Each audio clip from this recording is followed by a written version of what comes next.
Wake and Rake. This is Patriot Sports Radio. Fed up with the national talking heads and biases of mainstream sports media. If it's sports, from the high school level to the pros, we're talking about it. Like the red-blooded Americans we are. God bless America. God bless America. God bless America. Let's do this. Here's Eric, John, Chris, and the coach. Wake and Rake, dude. I get excited. Sometimes I talk through the It's Monday morning. We're awake. It's time to talk football. We got Elio here. We got Chris over there running the show, making everything sure everything works good. We got some injuries to talk about, some teams to talk about. We got weather. We got some weather. Not going to get the greatest game that would have ever been played has been taken from us by the NFL. The Bills game has been moved to Detroit. Elio, how you doing? How are things in Florida? Is it snow up to your garage door? Yeah, it's melted snow. It's raining, so it's pretty much what we got right now. But can't complain, man. 72-degree weather. I know you guys are a little brisk out there up in the Wisconsin area of the country. A little bit. 10 degrees. Chris sent us a text this morning with a picture of a thermometer that said 67. He said, it's a little cold in HQ. He said, ooh, bring a hoodie. He's got it nice and warm at this point, though. Chris has got everything running smooth like a well-oiled machine. How's the production department this morning, Chris? Can't complain. Everything looks good. I'm just trying to get Elio's mic dialed in. Keep talking. I'm getting it now. All right. There we go. Did you see some of those pictures coming out of Buffalo? People opening up their garage door and it's 9 feet of snow. A guy had beers stacked up. They had 9 beers of snow already on Friday night. I don't know how the players got out of Buffalo. Actually, did you see that some of the residents, right? Local residents were going to the players' homes to get them out so they could get to the airport. I love it. There was at least a few of them that were through social media. They were going out there, man, with their, their snow, whatever. I don't live up north anymore, so but going out there and plowing their driveways to get out of there. I mean, some of that stuff was crazy. The amount of snow that was out there, man. But they were helping. They were just helping it out, man. The players were like, man, look at this great community. Look at they're out here helping us out. I'm like, that is wild. Fuck yeah! Coming again to save the motherfucking day, yeah, America! Fuck yeah! Freedom is the only way, yeah. Bills Mafia is hardcore, man. They want their Bills to come out and win. There's probably only a handful of fan bases that would do that. Packer fans show up to shovel for $5 an hour. I don't know. Is it still $5? Maybe it's $15. I think it's probably a competitive 15 or $20 an hour, but they line up to shovel snow out of the bleachers. I wonder if they unionized the civilians shoveling union. They probably did, in case they break a finger or something, right? Or get what is it, frozen toes or whatever the case may be. Yeah, that's no fun. I froze my thumb one time. Ice fishing. These guys don't fucking freeze their toes. These guys, if they complained about a frozen toe, that's bullshit because they were just ice fishing for 2 days. That's what I meant. The ice fishing technology now is pretty sweet. You don't really have to get cold if you have money to go ice fishing. Ice fishing, it's an expensive. I prefer to fish in the summer because if I want to move over there, I just cast over there. I don't have to pack up base camp and hike 20 yards, drill holes, establish an entire village perimeter. Yeah, I've only fished in the summer, my friend, and trust me, I'm not a big fishing guy. So if you tell me to fish in the summer, I mean, the winter, you got one thing coming, dude. Hell no, I can't. Heavy Steps is here, top of the morning. He's up 52 units on the year. Is that good? I don't know. You tell me. Phenomenal. Wow. Fantastical. Man, I got so many. Some would say too many bets this week, but I wouldn't. I would say it's just enough. Who do I start at QB? Murray or Mariota? I'm not sure. Murray. Why do we have to have this discussion? This is a weird year. If we have to answer this question, it has been a weird year up to week 11. And I mean, right? Mariota's for sure playing at home against a bad defense. Murray's been deemed day-to-day by Kingsbury, but I don't think Kingsbury knows what day-to-day means. No. He just says everybody's day-to-day. Mariota has been the most, I guess, one of the top picks wire-wise in regards to streaming this week. So they're expecting him to do some damage with his legs, which is probably touchdown in there. I mean, you got to look at that prop. You might be able to do something with that. So who are you starting here, Elio? I think the problem is that what time is the games? Because that's the deal. We don't know. You could totally get railed on that, huh? This is an 8:15 game on Monday night, so you either want to risk it and wait for because remember they're saying DeAndre Hopkins as well is questionable right now for Arizona. So you risking it hard if it depends where you're standing. I mean, my book, I'm going to go with Mariota because I have no clue if Kyler is going to start because they saying it's going to be a game time decision if I'm not mistaken. Yeah, I was listening to the PFF nerds talking about it, and they said quarterbacks usually miss 1.8 games with a hamstring injury, and their production goes down by like 30-some%. So you're already, if you take Kyler's rushing ability away, he's the guy. That's what I was going to say, especially a rushing quarterback. Especially if Hopkins is out there maintaining a hamstring that's kind of okay sometimes. Unless you can pick up Jimmy G or you have Jimmy G, then you can afford to wait it out. You can just switch to him.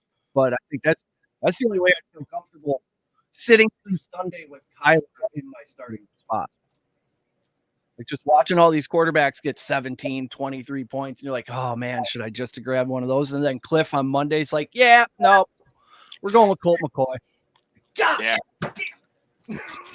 That's a tough one, man. I mean, I'm in the same boat, right? I finally got Mike Williams back in one of my leagues, and I'm gonna start him Devontae. But then I got a tough question, right? I got Devontae Smith, right? I got Kadarius Toney, and Rondell Moore. So Rondell Moore has been getting a lot of targets, right? Imagine if what's his name doesn't play, D-Hop, and then also, what do I do with Kadarius Toney, who is going to get a lot of volume, and then I'm like, Devontae Smith. And I got Jalen as my quarterback, so it's like I got a tough decision to make before 1 o'clock here, and figure out which of the three guys I'm going to start. That's just a pile of high upside guys. Is this where I should have it? It's a good problem to have. Yeah, because you got Rondale. There's a good chance. I mean, he had 13 targets last week. He's been getting like 10 in the last 2 or 3 games, something like that, averaging close to 10 targets. And then you got what's Tony now, who Mahomes said I am going to target the hell out of him, moving forward. I'm throwing the ball. It's him and MVS and that's about Kelsey. Good morning, Angela. Angela's here, top of the morning. Now I got to move this over here to read this. All right, Buffalo people know how to deal with the snow. They do. They should not have moved the game. I agree with that. I don't know if it's snowing today in Buffalo. I know it snowed a ton over the weekend, but they can clear the roads. Like they're better than Wisconsin at clearing snow. They just pile that shit up. Do the ball always have to shovel for Allen? Yeah, I would say yes. You get Allen to the airport. Yeah, you do whatever you got to do. You got to do not only the ball boys, but the damn the ball boys, the turf staff, whoever you have available is got to be shoveling and out of that stadium. Yeah, half PPR, Elio. This is from David Barry on YouTube. Dalton Schultz or Mark Andrews? I like Schultz with Dak Prescott. Oh, I do too. I like Schultz. But we got to check in with our player prop guy because Andrews inside. Andrews has been practicing limited all week, and that's what he did last week. He's saying stuff like, I can't wait to get back out there, but we're going to be smart about it. And you got Isaiah Likely, who's an extremely capable backup, and you have an opponent who you're going to beat easily. So I don't know. I mean, would you even play Mark? Would you even start Mark Andrews if you're Harbaugh? And if you did, wouldn't it be a pitch count type deal? Like I would red zone packages only thing. That sucks. Yeah. He's gonna be limited. Out of these two, then I'm definitely going with Schultz here. Yeah, Schultz. That's a definitive answer. Schultz. Schultz is just he's better than we want to admit because Dak just loves him. So through usage, in the red zone. Ooh, Heather. Good morning, Heather. She wants to know St. Brown. I assume Amon-Ra St. Brown or Brandon Ayuk. I mean, it's the answer is Amon-Ra St. Brown most of the time for me when you ask about two different guys.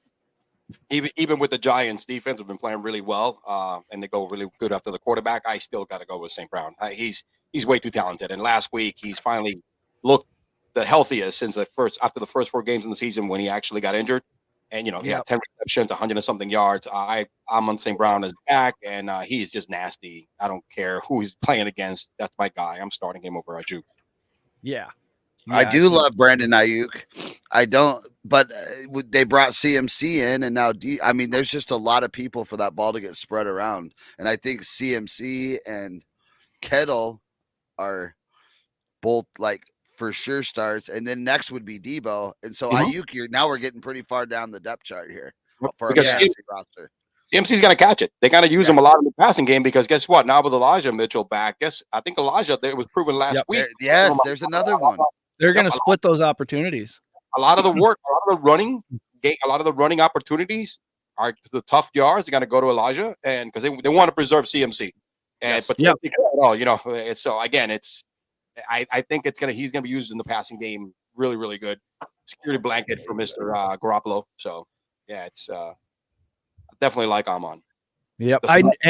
I knew this question was coming. I was going to address this actually. Heather has David Njoku as her tight end, and he's been working his way back to the lineup. Do you think he's the guy over a guy like Foster Moreau, who's rumored to get a bunch of work today, but an unproven asset in Foster Moreau? He's gotten the work. You see what happens when he gets to work, man. He's effective.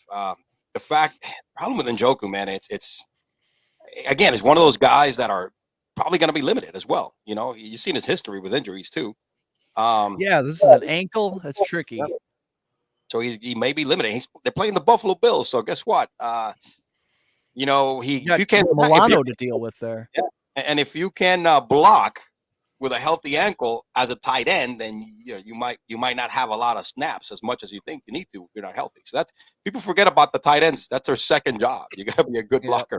Yeah, I think he hasn't played since week 7 when he got injured. I think he's a guy you got to wait and see what he does the first game back. Is that kid from the Raiders right there? How do you say his name? Foster Moreau. Moreau. Okay, I'm starting Moreau too. Yep, in we a got him couple in our of Trenches leagues. league. Oh yeah, there's one. So I'm definitely starting Moreau. I want to see the Cleveland guy, the Joker. Yep. If he comes out and looks good this week, then you're good rest of the season to just fire up Njoku, and you can drop whatever backup tight ends you have. Yes. Good morning, Heather. What are you making for breakfast? That's what we really want to know. Oh, man, Mariota it is. Waiver options are Carr, Mills, Heineke, Stafford, Dalton, Mac Jones, Matt. Yeah, I don't like any of those guys. I would definitely Carr's going against Denver. Definitely go up. What's up, Jonah? Jonah's a regular. We got to get these regulars some kind of merch. I'm brainstorming stuff. Angela's 100% right. Should have stayed, says Armchair. Yeah. I mean, what are we doing? Call up Shady McCoy. See what he's up to today. Sign him to a one-day contract. He'll give you 300 yards and 4 touchdowns in the snow. Nobody else knows how to run in that shit besides him. Saw a dude using a flamethrower to clear his driveway. Wow, Indiana is metal. I love that. Ooh, Flex Mooney, Swift, or Pollard. That's tricky. I'm taking Swift out right away because I don't trust that son of a bitch. Oh, I'm putting Pollard in there. I like Pollard. Even with Zeke back, man, I think Pollard's going to be. He's been. Pollard's the best running back over in Dallas. I think he is. Yeah, absolutely. It's all Gary Jones. Likability of the players, right? He falls in love with players, and he's paying them. So Zeke, but Pollard is the guy that should be starting and getting the majority of the snaps. I think at worst they run the ball 28 times and he gets 14 of them. Yeah. They got to go back. He's an explosive guy. He could break out like he's done in the last couple of games. He's broken out for plus 30 a couple of times already. 20-yard runs, and he's just much more explosive and more more dynamic. He could make cuts. He's good out in the open. Zeke he can catch. He could catch, and they haven't even used him at as much as they should in the slot, which is what it did in college. Again, it's he's way more talented than Zeke, and Zeke is over his prime. So, yep. I'm wondering if I could fit him in my. No, he's 6,500 on DraftKings. Yikes! So I'm gonna go double backup running backs. I got a wild DFS lineup here. Tell me what you think about this. Kenny Pickett, Alexander Madison, and Jalen Warren. But then my wide receivers are CeeDee Lamb, Justin Jefferson, George Pickens. And then Hawkinson at tight end, Mac Hollins in the flex, because if Devontae is matched up with Patrick Surtain, Hollins is the only other guy to throw to besides Moreau. And then the Steelers defense, just because it didn't make sense to play the Cowboys if I'm playing Jefferson and Madison. I got a lock here for you, which I think he's going to pop today. And I have a few shares of him in DFS. Brian Robinson. They're playing Houston. I built about 10 lineups right now, and I need to go back because I'm saying all of mine are a lot of GPP, but I haven't done my cash lineups. I like Brian Robinson today. He's getting the majority of the carries. Houston cannot stop the run to save their life. Nope. I think I even got him. I think I took him on my prop and over under also for rushing yards. So or total yards. I like that today. I started in a couple of lineups. I think they're gonna run the ball the hell out of it today. So for fantasy, anyways, the Texans have given up the number 1 or the number 2 running back on the week in 4 of their 9 games. Mm-hmm. So, I mean, you're looking at even Gibson is quite startable, I think. Exactly. But for whatever reason, they give Robinson more carries. I don't know. Hey, hey, Jonah, that pie's coming today. So I lost that bet last night, Elio, to my daughter. She's a big OU fan, and I'm a big Oklahoma State fan, and Oklahoma just fucking crushed their souls last night. So today I got to take a pie to the face on the back deck. Oh, get out of here. That will be on Twitter. Oh, yeah. Oh, you got to Oh, my God. Look at who is here. The man, Who's the here? myth. What? The legend. We got to get Dad. My pop, Skip Anderson. What's up, Dad? Top of the morning. Guthrie, Oklahoma. That's where I grew up. All right. My dad needs some walk-up music. They make real motherfuckers down in Guthrie, Oklahoma. I'll tell you that. Well, Dick, here's the deal. I'm the best there is, plain and simple. I mean, I wake up in the morning, I'm just excellence, and nobody can hang with my stuff. I'm just a big, hairy American winning machine. Yeah, it's a well-descriptive term. Hey, thanks, Dad, for making me. I appreciate all that. Yeah, I appreciate that too. This guy's doing all the hard work, so we don't have to. I literally just write dick jokes and look up stats. You did a great job, man. Nice to meet you. Heather. Ooh, it was in Buffalo. Not here. It was in Buffalo, not here. Also, I'm making cinnamon vanilla waffles again. Ooh. Not just waffles. It's not just a kid favorite. That's across the board favorite. Yep. You know what, my daughter had a friend sleepover last night. I sprinkled a little nutmeg in the French toast. Oh, they loved that. Like I think Heather was talking about nutmeg in the French toast. Let's try that. Big hit. She's over here making me look good. What else were we talking about? Let's get to some injuries. Josh Allen is off the injury report. He's good to go. So I guess it was just a big scare tactic with that UCL. Oh my God, he's going to miss 2 years thing. Lamar Jackson questionable with an illness. He will play. Does anybody get sick more often than Lamar Jackson? I swear he's got 3 games a year where he's questionable with an illness. I mean, I think it's something going around. Devontae Adams also. You had who was last week also was also out of illness. So a lot of people having illnesses, and it's not COVID-19. So I don't know if it's the weather or what the hell is going on, man. They're limited all week long. So. Exactly. Chris from Armchair says, I took the under on Carr this week, 229 passing yards. He's reading the props article. Love that. Yeah, I think even if Adams plays, he's getting over an illness. He's got an abdomen. He's going to get shadowed by Patrick Surtain. I think he caught 8 for 90 last time.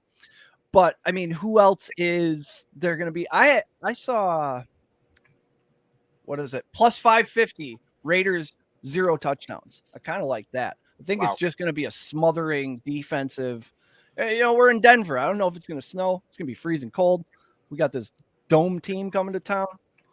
And it sucks because I got Adams in one of my leagues, man. And it's hard to sit him down against this match. I don't know if you can. If you can't sit him, you got to play him, I think, right? Who else you got? Like I said, I got Mike Williams. You got Mike Williams. You got Rondale Moore. You got Kadarius Toney. And Devontae Smith, which Devontae Smith is going against a tough defense as well. But Goddard is not there. This is shit. Goddard is not there. Galen's got to come back hard. Well, AJ Brown is banged up. I mean, this could be 10 catches today. I mean, I'm struggling so hard with Devonta Smith because I started Christian Watson already Thursday night, so 1 wide receiver spot is burned. I got 1 wide receiver spot and 1 flex spot, and I have Ramondre Stevenson, Chris Olave, and Devonta Smith. I really want to plug Devonta Smith in there somehow. It's like because if he like I does so that, I'm going to be so pissed if he's on the I am in the same boat, man. I am gonna die, either live or die by my decision.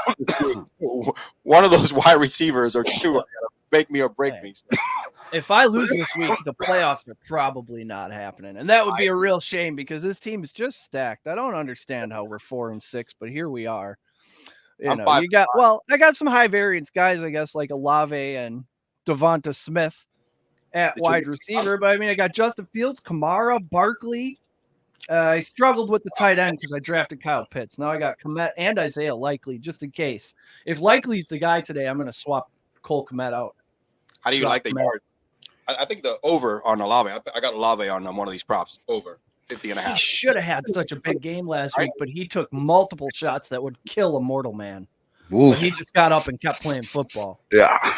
Not a big dude either. He really took some shots. It was some Steve Smith Sr. vibes. Yep. You got against the Rams, man, who are the Rams. Not great, Bob. Hey, Rams ran straight into that salary cap that we had been bitching about for the last 5 years. Yeah, Like the Saints are dealing with it too a little bit. Mm-hmm. Hey, look, at least if we get a championship out of it, that's great. All right. Yep. Deal with it for the next 3 years. Yeah, and then after that, rebuild. Right. That's what it is. Unfortunately, the fucking Saints did not win a championship. They're not going to Super Bowl. So if you don't draft the right rookie quarterback, the only way you're going to win a championship is to sell your whole fucking soul to the devil. Mortgage the whole house, baby. Yeah, You'd have to the go whole the- thing. You know you're going to suck after, but you have to win. You have That's to. what they did. You'd have to And go they the did. 2015 Broncos route and just win with defense. Yep. That's what they did. Somebody, a little birdie whispered in my ear last night and said Caleb Williams might be the #1 overall draft pick coming out of 2023 out of USC. Used to be Oklahoma. Riley's guy. I don't know that I trust Riley's system quarterbacks. What have we seen so far? Yeah. Baker, Kyler. Who's less good? Spencer Rattler. He's Jalen. already out of town. Yeah, Jalen Hurts wasn't his guy. He's just really. a freak. He was Saban's guy. He just he was did his first. 5th year. He would have succeeded anywhere, I think. Yeah. Jalen Hurts just Washington has it. State. Yeah. Absolutely. The guy's a stud. Yeah. So, there's that. There's that. Sucks for the Saints since the Eagles hold their first round pick. That's right, That's Chet. true. Yeah. Nice call, Chet. Yeah, that Coming sucks in for clutch. them. Sports Scramble podcast. Go check those guys out. Yeah, they know what they're doing. Chet's on top of it. Yeah, Caleb will shit in the NFL, Jonah. That's 100% fact. Yep. I got a sleeper idea here, Elio. What do you think? I got this from the PFF podcast I listened to yesterday. They were talking about Kyron Williams today. The Saints, all 3 of their starting linebackers are out, which these aren't like long extended injuries they're used to. These are 3 guys who played last week who aren't playing this week. So I imagine that has to shake up the front 7 quite a bit. If Kyron Williams displays any kind of ability, I mean, McVay might just say, hey, let's give this kid the ball. I know what Henderson is. Cam Akers, there's some kind of bad blood there. I don't know what's going on. I don't know why he's still on the team. He's in the Galladay train right now. You know what I mean? We're not playing. You're throwing you the ball or giving you the ball. Yeah, we're going to pay you, but we're also going to hate your guts. Yeah, exactly. I mean, hey, we're going to lose money. We're going to do whatever the hell we want with you. So. Yeah, Cooper Kupp on the IR. Allen Robinson is whatever Allen Robinson is. Everybody's Skowronek. I was looking to get on Skowronek this week for the props article, but he's turned his last 10 targets into 24 whole yards. So I don't know. They do some sweep arounds and whatever hands off like Oladipo, every once in a while with the kid because I think he scored a couple of times already like that. They use him in that way. I would probably use his ass on DFS just to put a flyer in there.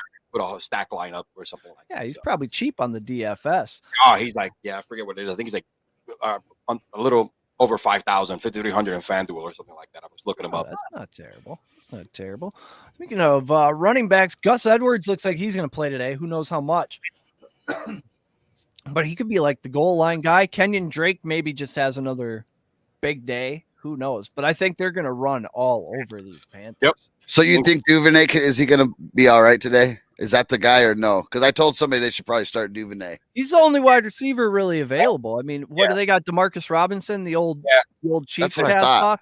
Yeah, I think Duvernay. And maybe Mark Andrews, maybe, but on a pitch count. Exactly. And I think that's going to give Duvernay some opportunities. I'm always going to have some a nice day with his legs. I think he'll get a cup. He'll get one. at least and probably 60, 70 yards because it's so easy to just take off and open field. Yep. So he's gonna do a lot of that today.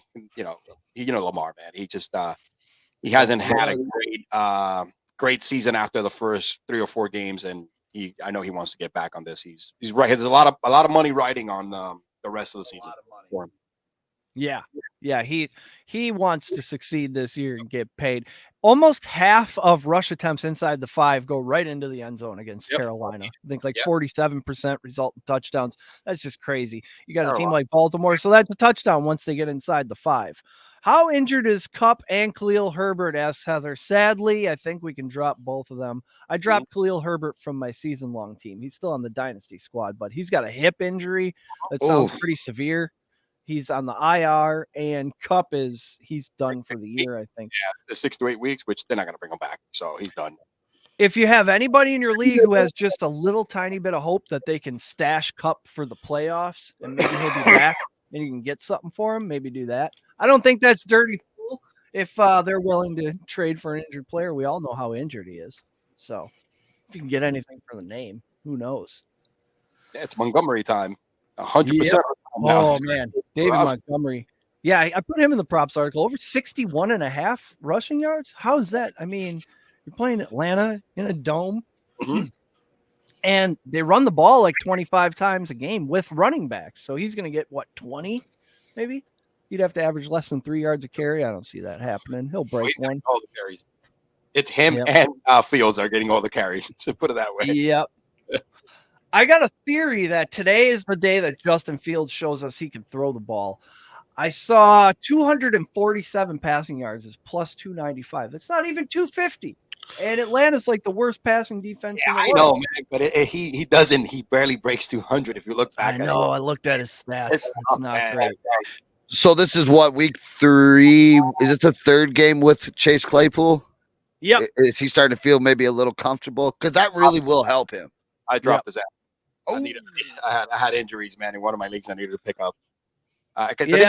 Wide receivers I can't, and nobody wants to deal them. And this is the deadline in one of my leagues. Have we done anything for the trenches? Do we need to do something for that? We need to do stuff. Yes, we need to pick a wide receiver to double, a wide receiver to 0, and a defense to or something like that. I took a picture of the game breaker though. So double RN for any of these 3 wide receiver or defense, and then we got a 0 out and then steal points from the opposite team. Oh yes, the steal.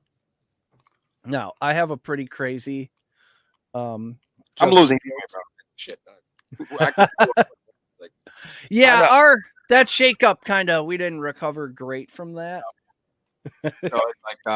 Confidence used to be up here. That's why there's almost video being dropped, dude. How you gonna trash talk when you back it up? It's over.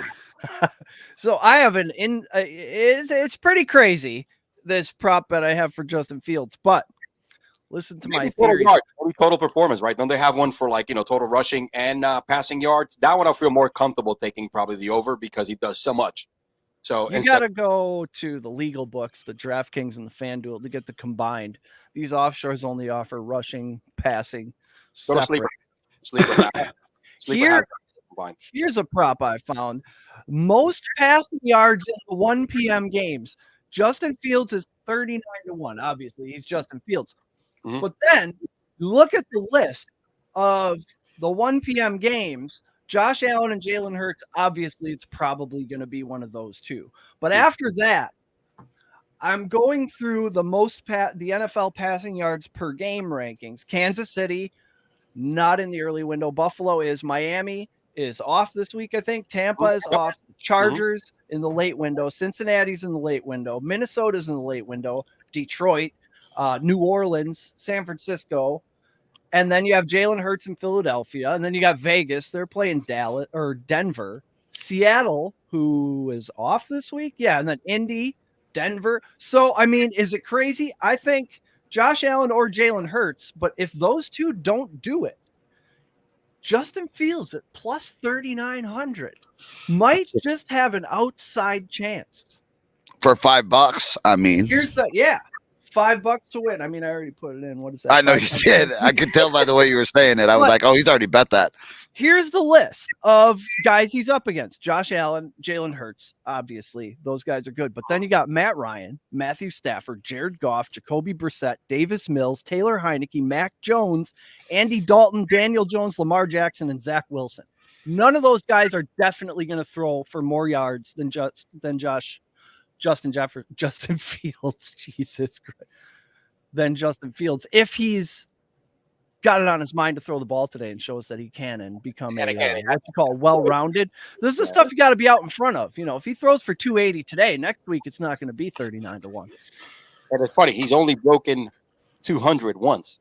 Yeah, I know. I looked at his stats. I was like, fuck, he's only cracked 200 one time. That's why the odds are so good, man. You know what I mean? I was like, this is the day. Show me the money! Exactly. Show it to me. I just want to see it. Exactly. I got while we're on wild player prop parlays, what do you think about Max Crosby 2 sacks, Micah Parsons 2 sacks, 20-1. Max Crosby had 2 sacks the last time he played Denver, and he got 1 last week. He had a little bit of a drought in there. And then Micah Parsons, he only gets 2 sacks. The games that he gets a sack, he always gets 2. And he's playing a left tackle. He's either playing a left tackle coming off a concussion or that guy's backup. I love that bet. Where are we getting? Where do you get your lines? Just tell the people how to do it. I go to Bovada, Okay. but you can also go to DraftKings or FanDuel if that's legal in your state. Some of these you have to go in the game props section to find, like the first score or the first possession no score parlays. And if anybody in the chat has any questions, you can DM at PSR host guy and he'll help you out. Absolutely. I love getting questions. He's like Rain Man when he comes to this kind of shit and putting it together, man. I tell you that much. He's unreal. I mean, that Kadarius Tony Cole last week, man, was like, yo, this is like, I don't know what the odds of that it is, my man. I hope you play the freaking lotto this week, all right? It was 23-1. Oh man, I had a rough one Thursday night. I predicted the Treylon Burks breakout game to an extent. I bet 95 yards and 1 touchdown. It was 50-1. He had 111 yards to it on that last drive, the last possession. They just decided to bomb it to him when they should have just ran the ball to run out the clock. And he got to like the 3. Like if he scores right here, I mean, we got $200 in our pocket off of $5. That's right. Son of a bitch. So that's probably why I went so hard in the paint this week with the 20-1s. We're looking to bounce back. Angela says we're smart and funny. We're even tricking people. I love it. Chris said no video, no win, Elio. Yeah, shitty lineup, no video. That's pretty much the way it should be. You can't put a team together. Confidence. I mean, you can't put a team together. Hey, we'll talk that game breaker out. We got to get that in by 10-4-5. 10-4-5? 4-5. It's not a Google Doc sheet one. It's just a text 45 message. my time, Eastern Standard. You guys 1 or 2 behind? Oh, wait. So what time? 12:45. 12:45. 11:45 for us because the game's kick at noon. Yep, 11:45 for us. Okay, we'll get it. Yep. Let's do some jerky. Did you already do yours, Elio? No. I need to. I gotta wait until the last minute. I got my opponent is playing freaking games with Justin Jefferson. Get all the information. Yeah, he's playing freaking games. Like, dude, here, you gotta have to submit it by 12:45. So it's gonna be one of the other. He tried to move Justin Jefferson around that week we played him. He put him in the wide receiver 2 spot. All right, I'm gonna tell Elio. I'm gonna tell you my 5-team parlay this week, and then you tell me what you think. All right, the super contest parlay.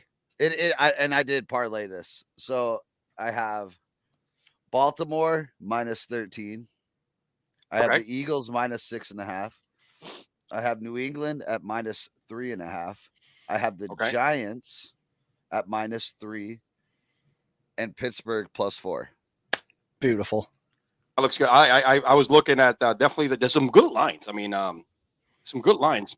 Some very tempting stuff out there this week. It is. I mean, you have like this one, for example, you got where is it? Like the Philadelphia and Colts game, you got +3 or -3 on the for Indiana and +3 for the Eagles. I mean, that's I mean, the Eagles are that's very tempting. Again, the Giants, it's a good one. Yeah. You Jared Goff in the cold. Yep. Look at Washington and Houston. I mean, +3 for Houston, -3 for Washington. I mean, there's a lot of like small. I almost added the Commanders in on that. It really, but it didn't jump the odds up enough to make that worth it for me. No. Derek Stingley is out today, so you could throw a little bit on them. I don't know if they'll have to. It's so easy to run on the Texans. Teams don't really throw, but McLaurin could have a huge day if he wanted to. It's Stingley out. Yeah. Hey, Heavy, are you at the Waffle House right now? We don't have Waffle House up here, and that's one thing I do miss. Is Waffle House is like Taco Bell. You got to go once every 90 days to remember why you don't go. But walking in after you've forgotten why you don't go when you're walking in, and you're like excited, and it's so good. Only Florida knows about the Waffle House, right? That's your true sign if a hurricane's gonna F things up when the Waffle House says officially we're closing. Oh, right? That's a deal. Tropical storms and stuff like that, and everybody they actually have a notice for that. Well, the Waffle House is shutting down. Oh shit! Run for your lives. That's the way it is, man. Cat 5 is coming. Put the kids to bed. Put the dog away. Pack up the van. Get out of Dodge, man. The Waffle House is closing. You're in trouble. I've never been to a Waffle House. We have a lot of them down here. You have not lived, Eric. I've not lived. I've never had these corn things. The corn rolled in cornbread. Corn nuggets. Corn nuggets. Never had one of those. Yeah. So we need to just do a PSR road trip down south. Maybe we drive to Oklahoma by way of Nashville and well, we have to hit Jack Stacks in KC.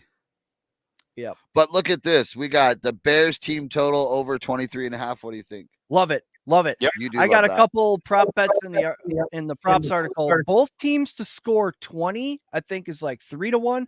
Both teams to score 25 is like +750. We got two terrible defenses, two capable enough offenses. I think it's the second highest total on the board. It was around 50. So love that. Love that. If we can hit that one, it'll make up for it, because I think there's over 20 props in the article, and then I brought a few to this. So it's just we got a big card today. Waffle House is only for when you're drunk, says Jonah. That's what I've heard. We've got George Webb. That's the Taco Bell of breakfast place. Okay, it's the same as George Webb. Webb's is our drunk spot. They definitely fall under the White Castle category. When I was in New York, drunk out of your mind, line in the middle of the winter. Cars were like 20 deep around the block. 5 o'clock. That's pretty much the way that worked. Chet's baffled. I knew you guys would not be happy with the fact that I've never been to a Waffle House. Since once every day, 90 days resets the systems. Yeah, we did. Angela says we grew up with IHOP here in the Midwest. No, yeah, but they're not comparable. IHOP is like Target, and Waffle House is like Dollar General. Like every once in a while, you got to go into a Dollar General just to remember what it's like. Well, you need Tupperware sometimes. Yeah. Or bath mats. I didn't grow up around them. When I moved to Florida, when I started going to see them, I'm like, what the hell is this, man? Look at that. Even in Brandon's America, it's pretty amazing some of the stuff you can get for $1. Like you can still get a decent Tupperware container or a coffee mug for $1. Can you still today? Nah, man. I don't think so, man. Everything is $1.25 at the Dollar General. I think it's $5 store now. Yeah, dude. It's a $1.25 $5 General now? Used to be Dollar General. Is now $5 there, buddy. Maybe the gum, all right, but not the Tupperware or anything else. I used to go in there all the time and bowl out, man. You know what I mean? Heavy Step says scattered, smothered, and covered. So what is scattered? These are Waffle House terms. So this is like all the chili and gravy and grits and gizzards that you can put on smothered top of the waffles.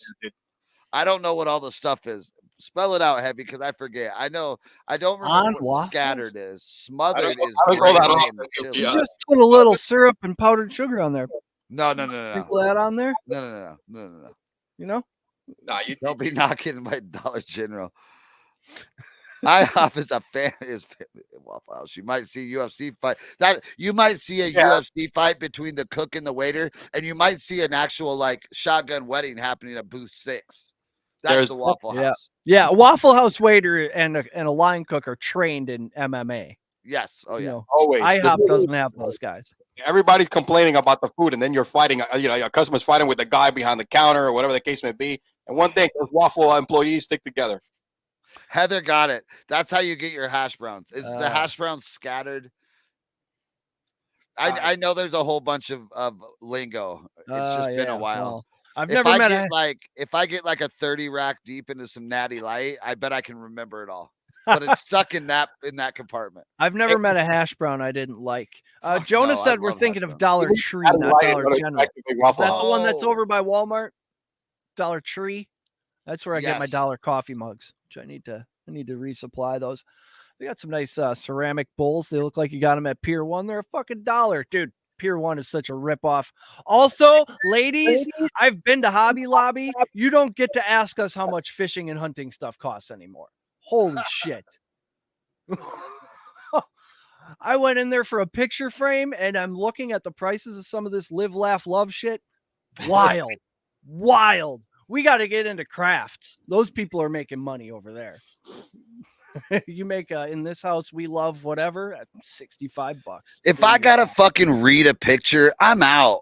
Dude. Yeah, it's like those t-shirts that have a whole paragraph. My husband is a Pisces and he was born in whatever and he will put you in a hole that no one will Shut up. Your I don't want husband's to read an a fucking asshole. picture. Oh man, I know. I have some of them that I haven't put up, and we got them when I got married, like 12 years ago. My wife doesn't know where they're at because I'm like, the hell, I want to put that shit up there for on the wall, you know? Yep. Yeah. We're looking to get some decorative. I want to get some sports memorabilia in here. I may or may not have won an auction for an Icky Woods. It's a chart on how to do the Icky Shuffle with like pictures and instructions signed by Icky Woods. Oh, I love that. It was like $8 or $9, and I think I won that auction. Hey, tell the people what you got up there. Oh, that's Jorge Masvidal. Pull it down. I can't see it on video. It's pretty sweet. Oh, get out of here! You got a autograph. The Jorge autographed UFC glove. Yeah, I went on Pristine Auction looking around for stuff. Every time I look around for stuff, isn't that cool? Every time I look around for stuff, I end up buying. Jorge, baby, backyard legend. That's yes, stud. Absolutely. With rest in peace, Kimbo Slice. That was around the same time. That's how and Ben Askren. That's right. Ben Askren. I forgot about. Yeah, that was the fastest knockout ever. He just ran at him and kneed him in the face. Good night. Jorge was such a good good attraction in the UFC with the background story and everything else, man. You know, he was such a great guy to watch. You put a microphone in front of him, and it's gold every time. Gold. You would, I mean, remember that behind the, him and what's his name going at it. You know, I love this. Like, yo, you're gonna go to 2-piece in the soda. You know what I'm saying? Heather says you got to go when it's on sale. If I gotta believe go somewhere because something's on sale, now I gotta get up because they decided to have a sale. Fuck that. No, I don't need it. And it's too cold. And it's too fucking cold. And plus, their pictures you got to read their pictures. The whole point of a picture is I don't want to read. Nope.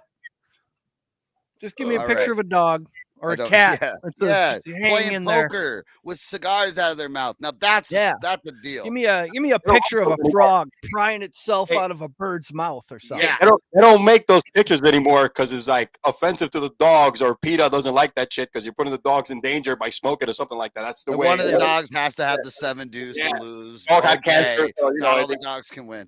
Yeah. Exactly. You can't have that anymore. Not in today's America.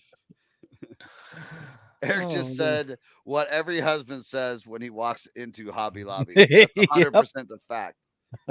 That's probably why I'm still single, because I say these things out loud. I never been to a Hobby Lobby. We have a bunch of them down here in Florida, and I drive through. I'm glad my wife is not that person either. She doesn't go in them either at all. So I'm pretty sure that the only Hobby Lobbies I've been into had broken heaters or broken air conditioners that needed to be fixed. Yeah, I don't know that I've ever actually walked in there to shop. Me neither. It's like Kirkland's. I did the Kirkland's account for a long time, and that fucking what is that potpourri smell? It just like sticks in your nostrils. I have bad allergies, Shake bro. it off. I'll sneeze. Ugh. You know what I'm saying? Yeah. My taste buds are designed in such a way that what's that stuff they put on tacos? Tastes like cilantro. Yeah, cilantro. It tastes like fucking potpourri. Can't have it. It's like soap or something.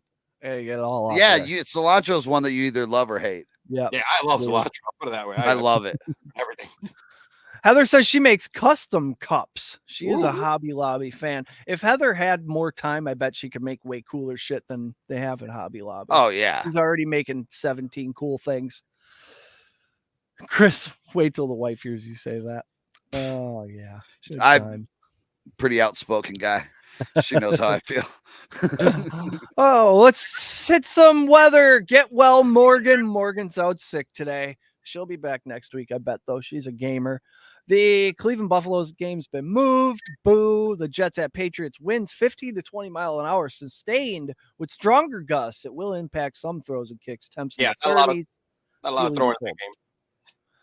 Yeah, maybe a lot of rush attempts. Maybe Defense is going to be out of control for both sides, man. I mean, if you have the Patriots or the Jets defenses pick them up, or you're going to have a good day. Yeah. So, first possession results in a punt in that game is minus 167. I don't like laying minus 167. That's why I combined it with the Vegas Denver game. Then you get plus odds. All that has to happen, first possession, it results in a punt. Neither of these teams are scoring. Come on. Yeah. Every once in a while, you got to root for somebody to fail. Everybody can't hit the over. That's true. Eagles at Colts. Why is that 6.5? That feels like it's going to be an absolute destruction. Yeah, talk that one out with us, Elio. So this was on our contest card, right? The Eagles. Yep. Are they? It felt like they were off on that 6.5. I think it's up to 7 now, but still, it's been bet up. Okay, let me look. Yeah, the money that you're talking about, the spread. Yeah, I see here is 6.5, which it is. Honestly, I probably want to tackle the over/under on that one. You know what I mean? Yeah. I think that one's going to be a little more manageable. I don't think it's going to be a high-scoring game against, the Colts secondary is really tough. And, the Colts are going to run the heck out of the ball in order to control time of possession like Washington did last week. So I think that's going to affect probably that spread a little bit, like 6.5. I don't think it's going to be that big of a win. And yeah, they're going to try and do what Washington, the Commodores, did last week. And they have the studs for it, right? You got Jonathan Taylor, who resurged last week after having an up and down season. So I don't know. I don't like those. I don't like that 6.5. Maybe if I want to touch the game, which I don't think I am, I would probably go with the over under. Well, they got Ndamukong Suh and Linval Joseph. 2 guys to plug the middle there. So I think I like that. Ooh, Ryan H from YouTube, pick 3 standard league: Slayton, Tony, Keenan Allen, Palmer, and Ayuk. I don't know what Keenan Allen's status is yet. He's going to play, I think. He's playing. He's playing. He's for sure Mike Williams, and then they said that also Keenan Allen right now. This changes things. So things change. Things are changing in San Diego. Yep. That's gonna. I'm hoping that's gonna be a shootout because both teams are healthy. I mean, I'm talking about at least for the Chargers because they haven't had Allen and Mike Williams together like only twice in the whole season or 3 times, right? And both guys are out now, more than 5 weeks, about 3 to 4 weeks. So I definitely would go for sure here. Tony. Tony has been. I don't know if it's all smoke, but you got to try him this week. I'm looking at Keenan Allen's games versus the Chiefs. His last 2, 4, 6. He's had double-digit targets. Let's see the last. Let's say 5, 9, 7, 8, 6 catches. He scored in all but one of those games. Here's my 3. I will go. Yeah, you're looking at 10 to 12 targets tonight. So I'm looking at Darius, Tony, and Keenan Allen to try him out. Those are the 3 that I would go with. Now, Palmer's out of the window because Mike Williams is back, and so is Keenan Allen. So he's like afterthought. You could, Ayuk again. He could. Darius Slayton and Ayuk are interchangeable. You know what I mean? Because Darius, even though he's the number 1 receiver, he's getting big chunk plays by really bad defense, which he's playing. They're playing against today. So. Danny Dimes has been targeting him. So that's where I think if you're not comfortable with Darius, flip him with Ayuk. But I would go with Darius, Tony, and Keenan. I like that. That's good. Yep. I like that. I love how Elio says Ayuk. Is it Ayuk or Ayuk? It's however you say it. That's the best way to do it. It's definitely the what was the Mortal Kombat. That's what I always think of when I see it. That's Hadouken. Street Fighter, yeah. Street Fighter. Yeah. That was Street Fighter. The Cleveland game because 6 feet of snow expected. Chubb is 5'10". Yeah, he'd get lost. Chubb is only 5'10". You wouldn't even be able to see Chubb run unless you're in the 300 section. That might be the only thing that slows that kid down. Yeah. Chubb's a stud, man. Eagles going to be a feeling last week lost. I Yes. think they're going to be looking to avenge last week's loss. They Oh, are, Heavy took the Colts +7. Interesting. That That's going to is be a sweat. interesting. yeah. But That's what I said because we had to move the Football Super podcast yesterday because of Will's sick kids. And Heavy wasn't there. And I said during that show, I was like, where is he? Heavy Steph was here because I think we're on the wrong side of this. If Heavy picks it, dude, I think it's a good chance that I might think take- a way to play that, if you like the Colts, is wait until late second quarter when Philly is making their first half run and they're up and you're getting like 13, 14 points, then the take them.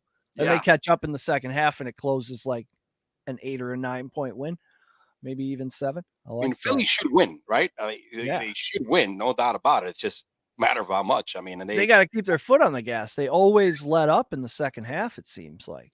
And these teams come that's back. such a bad loss for them. Then I mean, they had a lot of they turned the ball over 3 or 4 times, which they rarely turned the ball over to begin with. You know, you had like 3 fumbles and that stupid play, which I'm against that quarterback safety rule. You know, you had a guy going straight at him and he takes a knee. Come on, you know. Yeah, what is that? Yeah, and then he gets up and celebrates it. That's not a football play. I mean, the guy, and if you notice, right, the lineman was trying to stop himself, but dude, momentum, come on, man, this guy is going at full speed, and he goes around, and all of a sudden you take a knee. That's what people they seem to forget or don't quite understand the momentum of a 250-pound man running as fast as he can. He can't just stop. Like, I had a red light sneak up on me yesterday. I had to slam on the brakes. You know, once you're going a certain speed, it takes a certain distance to stop. That's just science. Yeah, I usually don't stop and, take the red light and I get my penalty. That's what it is, man. You know what I mean? That's what happened to the guy. Oh man, that's a long red light though. When you squeal up to the line, like, and then you got somebody next to you looking at you like, you fucking, like, no, that's cool. I meant to do that. I'm a stunt driver. Yeah, tell me you're practicing for your role in Hollywood next week. Yep, Tokyo drifting. That's what I'm doing. Hey, I'm really excited about today's slate, but can we just really quick address the fact that the Packers are horrible? Yeah, they're bad. They're bad at football. That was a vintage Rodgers game that he pulled out of his ass to beat McCarthy, and that's all that was left in the tank. Christian Watson, though, possibly awesome. Yeah, hey, it's 2 games in a row. Rodgers, I mean, the deep ball, man. He has the speed. We knew that the guy had the speed. It's the reason why you drafted him, right? We knew the guy can get open. The problem was that he couldn't hold on to the ball. I think he's feeling more comfortable. Things to look forward to next season.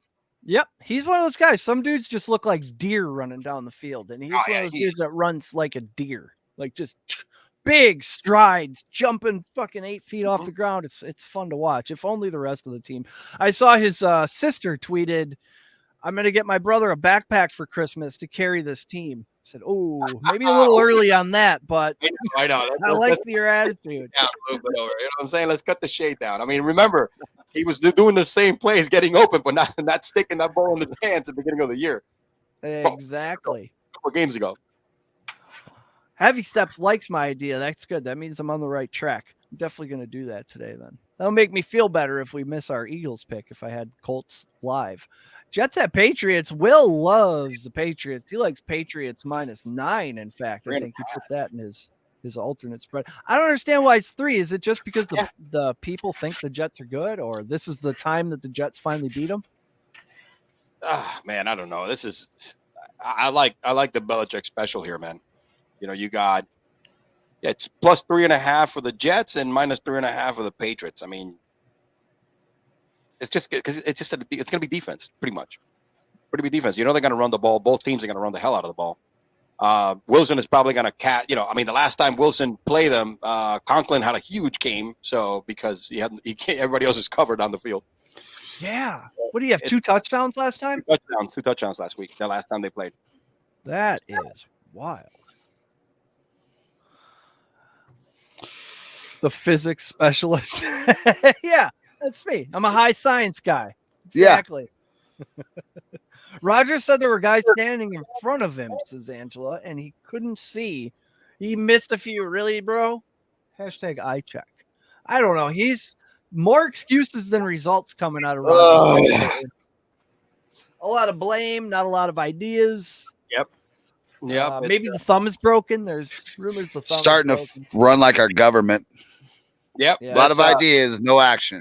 A lot of great ideas. No, a lot of action. excuses and Yeah, no a lot action. of excuses, no action. There it is. Everything is something else. That's with Somebody Rogers else's right now. fucking The fault. accountability factor is out the freaking window when it comes to himself. Everybody else, yeah, I'm gonna hold you accountable, but not myself. Exactly. I'm looking at these. So I got this first result punt parlay assembled.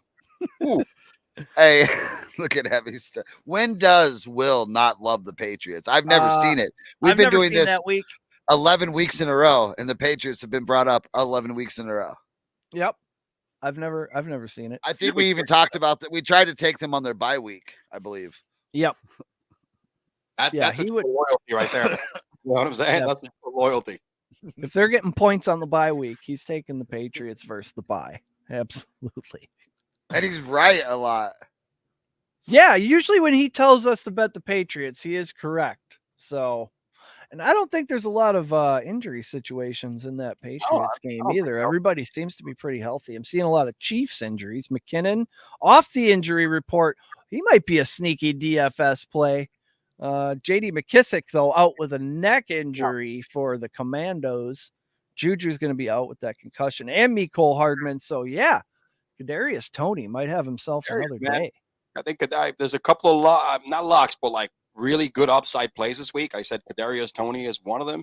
I don't know why I'm loving Brian Robertson Jr. so much, because it's that Houston game and the way they've been giving him the ball, and he's leading the team in snaps and also attempts.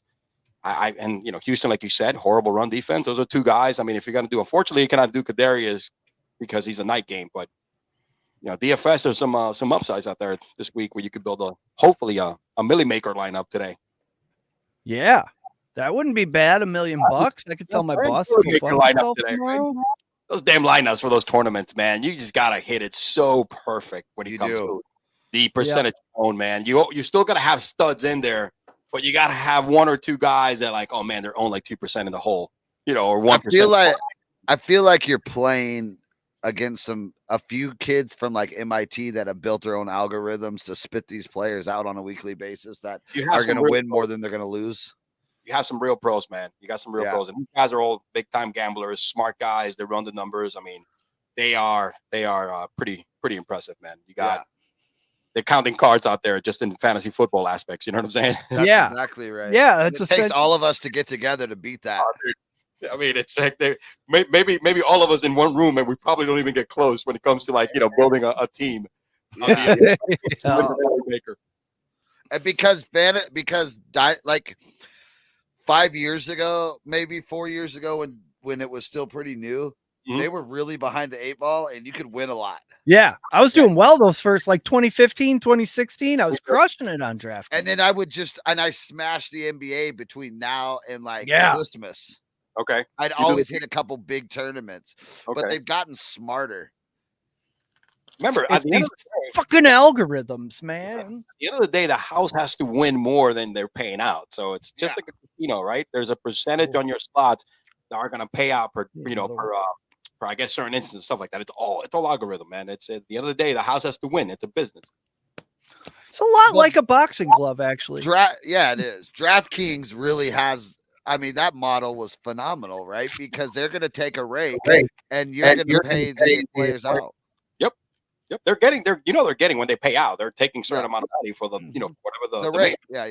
Is there. Yeah. So it's more and more all the time. You see these entries. It's like, it's $10 to enter. There's 100 people. So if you win, you get $4,000. It's like, hang on, how much are you getting? Remember, man, hey, these guys are running. They got margins to meet. You know what I'm saying? It's just like casinos.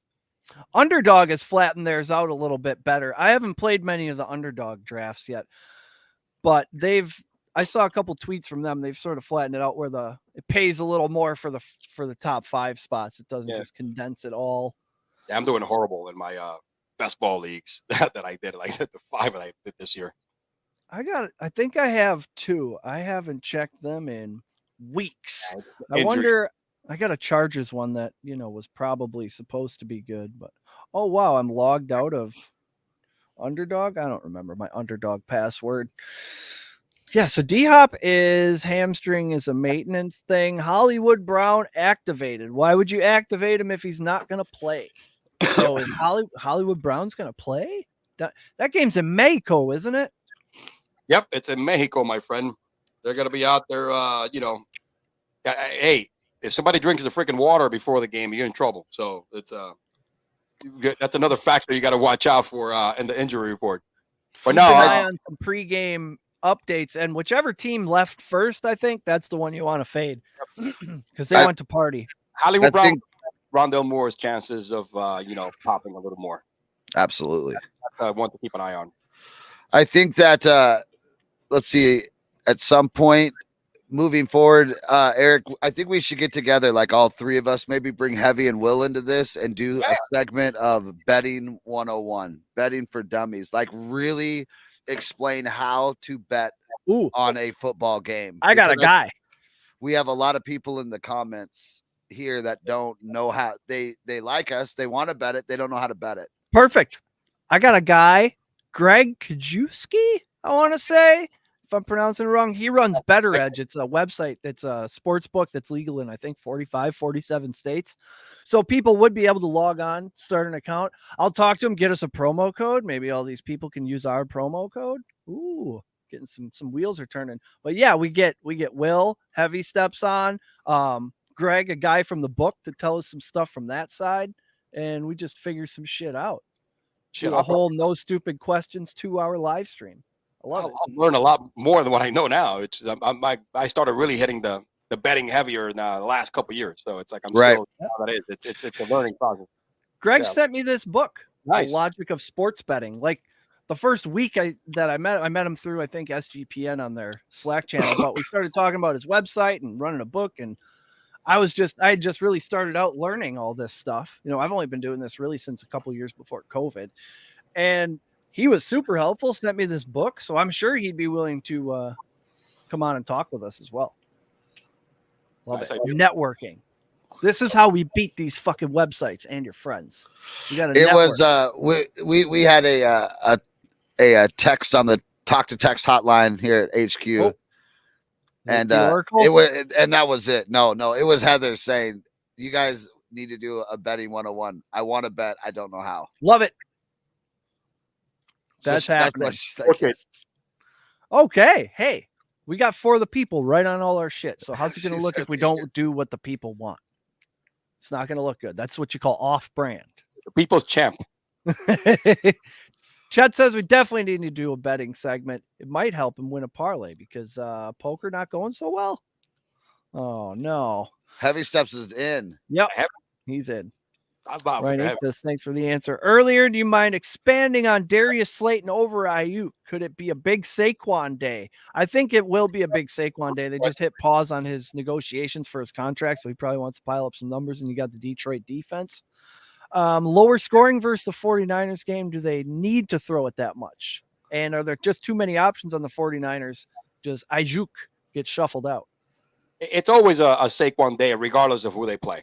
All right, that's your number one option. That's whatever. But Darius is like the receiver that Daniel Jones has been targeting and loving the last 5 games. Wandell is banged up, so we don't know if he's even going to play. He's questionable. And even if he plays the last 2 games, the one who's catching touchdown balls have been Darius. Again, Ayuk, or we say in Spanish Ayuk. But anyway, he just again, I think they're going to run the ball a lot today. In the CMC day. Yeah, CMC, both CMC and Elijah. You saw it last week. That's the game plan. That's what Kyle Shanahan does. He likes to have multiple running backs. And then you got Debo there. I think Debo's going to get the work. And then Kittle's going to get the work before Ayuk or whatever they call it. Kyle Shanahan and McVay get wraps of these West Coast throw offenses. These guys are run first guys. Yep, they are. And they run the football. That's why they went out and spent money for CMC. Slayton's last 3 games, double-digit points. Yep. They're exchangeable, though. You know what I'm saying? In the pecking order of their offenses, they're kind of at the spot with the same. Maybe Slayton a little higher because of the last few weeks. Like you just mentioned, last 3 games, he's got double digits. And I think he had touchdowns in 2 of them. If you're looking at that, if you're looking at them there. Did that answer your question, Ryan? If So, not, just hit that's us what- up and we'll yeah. keep going. But That's why I like Darius. Touchdowns in 2 of the last 3. Yeah. put the betting at 101 for subscribers. Yeah, maybe we could do something like that. Ooh. Hello, I'm talking about Oklahoma State. Go Pokes. God bless. What was the final score? Because they couldn't even hit the over 67 for me. Was it just Oklahoma?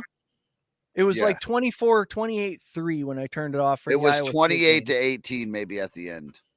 Oh, we got. Oh, some Brian breaking said news. thank you. That helps a ton. Hey, Brian, just come on back, brother. Any Yep. questions ever? If not, hit us up on Twitter.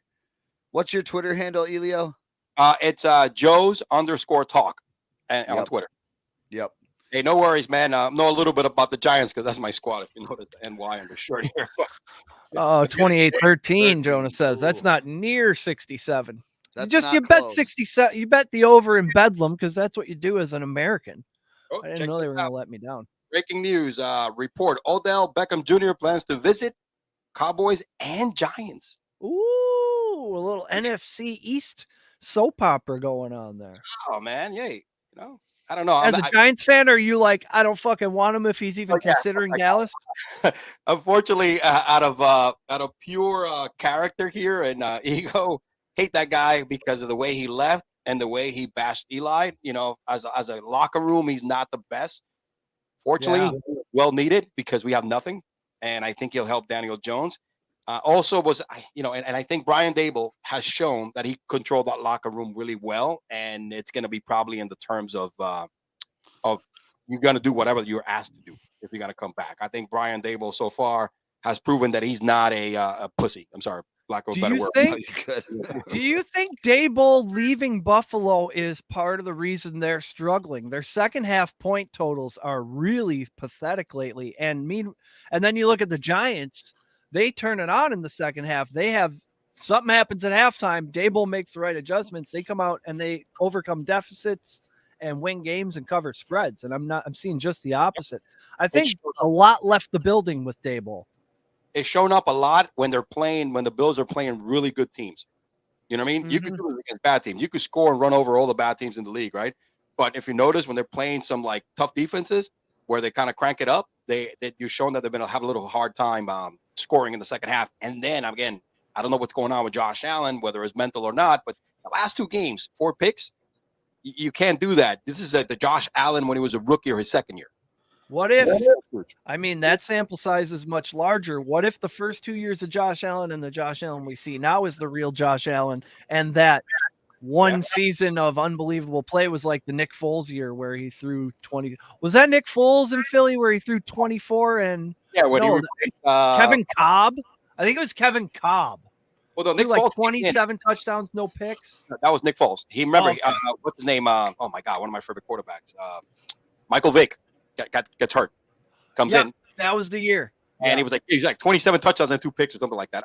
Well, I don't know. Josh Allen, he's still a stud, man. If you notice, he's one of those guys that if he can't make it work with his arm, he can go out and get you 80 yards, man. And run. Man, the fourth quarter when he decided to take over that game against Minnesota, he's like, fuck it, I'll just run for 50 yards. He looked like a superhuman out there. He is. And dragging people down the field. I think he's just in a bad streak right now. And it's a good team. They got to get it over. It seems like it's decisions. It's not a physical thing with his elbow. Yeah. Armchair says, not a fan, but Gamecocks turn in the highest college score of the day against a top Tennessee. Wow. There were some interesting. That was a great game. TCU barely won. Ooh. That was a hell of an ending. I know. I picked the points on TCU, man. I mean, TCU and the points, they should have won by 1 point. I didn't have a good day in college yesterday. That's why I stay away from college because I'm not as knowledgeable because I don't, this is my first year that I started following college a little more hardcore because of, you guys and everybody else in this forum. And I'm like, yeah, it's got to be a learning curve here. Yeah. Ever since I started a dynasty league, that's when I'm starting to care. I got a few first round picks next year, so I got to pay attention a little bit.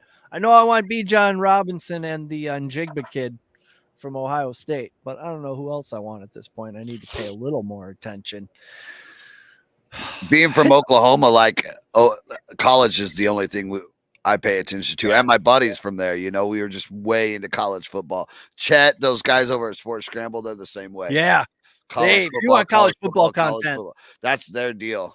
Yeah, growing up in New York, it's all professional, man. Nobody really at least in the city, my boroughs, it's not even talked about. Maybe upstate New York, probably a lot of guys do Syracuse and all that kind of stuff. It's just Giants and Jets. Is there Buffalo fans down there? In the city, yeah. There's okay.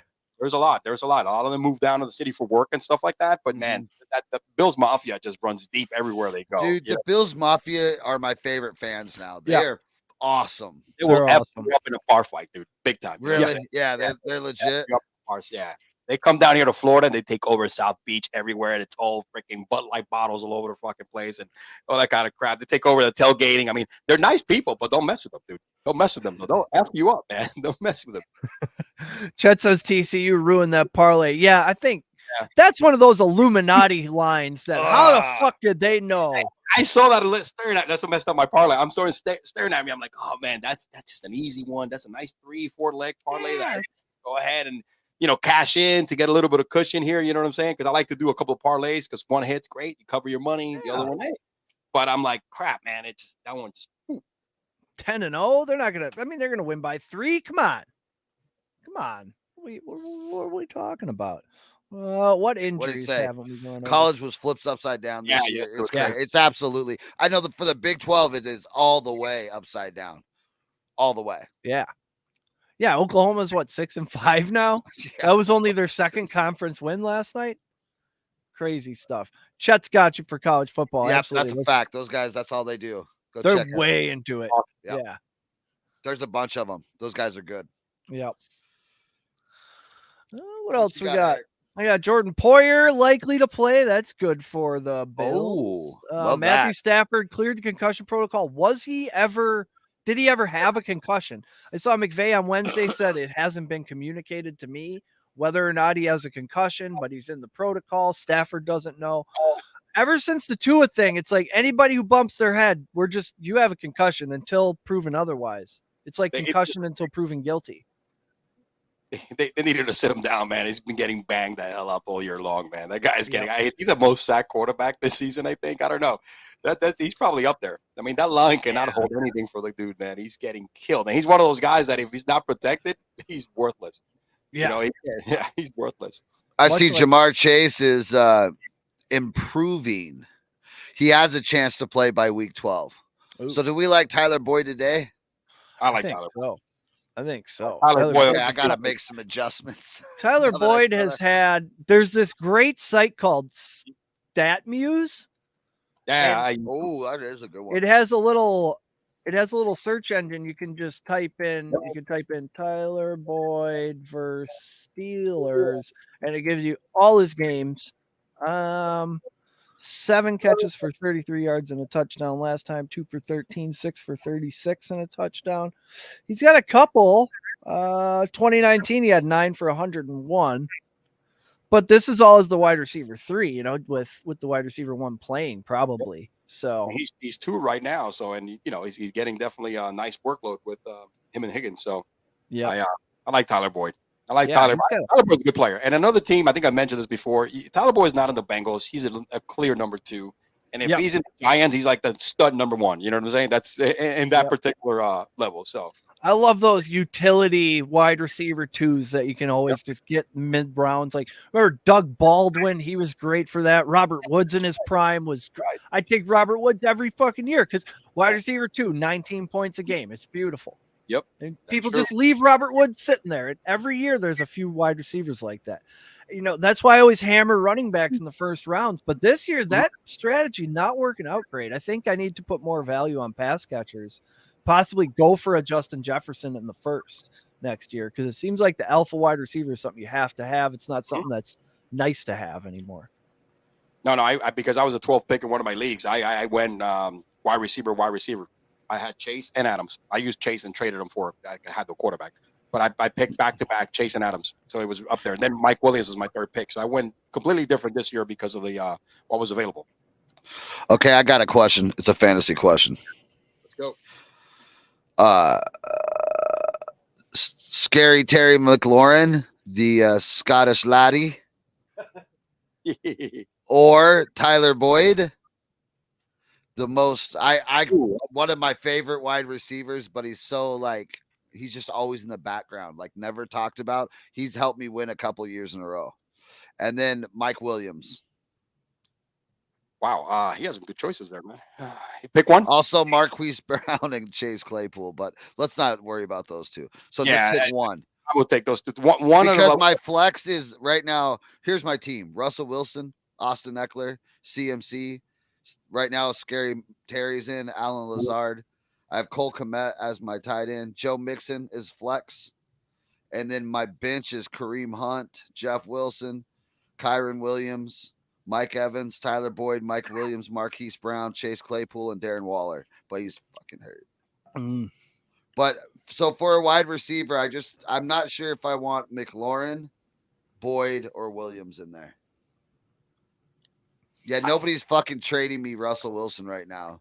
So I'm fucking stuck with them for what I got in them. It's a dynasty league, and it was a few years ago. Yep. I think McLaurin has a nice day. It's just a matter of how much they have to throw against the Texans. McLaurin, and that's Tyler Heineke's number one guy. He's definitely revived them, I don't know Boyd or McLaurin. Maybe I'll wait on Williams because I want to see him one week. But I think that he's going to do things. But he is older. It might take him a minute to come back. It's funny, McLaurin coming back from a high ankle sprain. Those are tricky. Hate those at HQ. High ankle sprains and hamstrings, no good. Yeah, McLaurin is ranked higher this week. We are very anti high ankle sprain. He's ranked way higher. Catches everything. Well, think about and I think the last time they played Kansas City earlier in the year, he was healthy, of course. I think he had a huge game. Williams. See, I have him in my league. I have no choice but to play him because I got 5-5. I'm gonna put him in against that against KC. All right, Chris Fox. I'm going to start McLaurin just because he catches everything. McLaurin or St. Brown. If it's Amon-Ra, I'm going St. Brown. Probably. He's a better. I don't know. Is he better? Amon-Ra? Yeah. St. McLaurin. Hell yeah. Yeah, I mean that's really personal preference. They're both pretty awesome. I'm not a McLaurin guy. Okay, let's put it this way. Pick the quarterback, right? It's not a big difference between Goff and Heineke, but Goff is going to throw it way, way more than Heineke will. So chances for Amon-Ra and receptions, 8 receptions, that's where I would go. I don't know. I've never heard anybody say love MVS. I love Antony this week, but MVS. No, not MVS. Tony for sure. Hands. I mean, I've watched him way too long in the NFL just not catch passes. 52% catch rate isn't going to do it for me. You can't do that. Mike Williams' last game against the Chiefs, 10 for 113 and a touchdown. Not bad. He usually, let's see, 3 of his last 4, he's gone over 100 yards and scored at least once versus the Chiefs. At the Chiefs, let me see. His last game at the Chiefs was the 113, and then the game before that at the Chiefs was 9 for 122 and 2. He bowls out against the Chiefs. He likes it in Kansas City. He loves the Chiefs. He bowls out against the Chiefs. That's the only reason. I mean, that's what I'm basing it on, and it sucks because yes, coming back from a high ankle sprain, you got the possibility of being a little slower, but also getting rehab. What do you call that? Getting it hurt again, like I can't. Re-aggravation. Re-aggravating the high ankle sprain again. Because that's one of the things about that injury. But hey, man, I'm going all in. I'm putting all my chips on the table with him this week, and beat this guy. I'm down by 40 right now. I know if I don't win this in this league this week, I'm probably not making the playoffs. I'm still probably going to start Devonta Smith. Hey, look at what Chess said. Look at this. Wow. He's rolling with Amon-Ra. After our advice last week, his wife's team won by 60 and outscored the whole league. Top points. The volume is there. You have to go with the volume, man. He when he's right now, if you saw the sample size before he got hurt at the beginning of the year, he was the man. What did he have? A streak, I don't know how many games of 6 or 7 receptions going back to last year. So it's there. Yeah, he set the record for games with 8 or more receptions. Something like that. Yeah. And then the only thing that slowed him down was injury. Mm-hmm. Last week, I mean, you saw him he's been back 3 games, and then you saw him kind of get back to that same level he was when he was hot. And last week was the culmination, the I'm back game, Now we're all the way back. Yep, Yeah. it's back to starting them whenever you would normally start them. This week being one of those times. If the big game was today, who goes and who wins? The Superb Owl. Wow, let me Boy, look. I don't think it's the Bills anymore. I think it's still a You know toss-up. what? No, the Dolphins can't play in the snow. No, and they can play the Chiefs. Pat Mahomes just gets it done in the playoffs. I'm going to take Pat Mahomes. And then the NFC is going to be wild. I'm going to take Vikings San or Francisco. Frogs? Look, that's my San dark horse, man. I Francisco. think San Francisco might get to the Super Bowl this year. Yeah, they might. Step it up. If you notice, every year, these are the games. The last they got 8 games left in the season, in the regular season, if I'm not mistaken. 10, Yeah. 17, 7 games left in the season. They could go 6-1.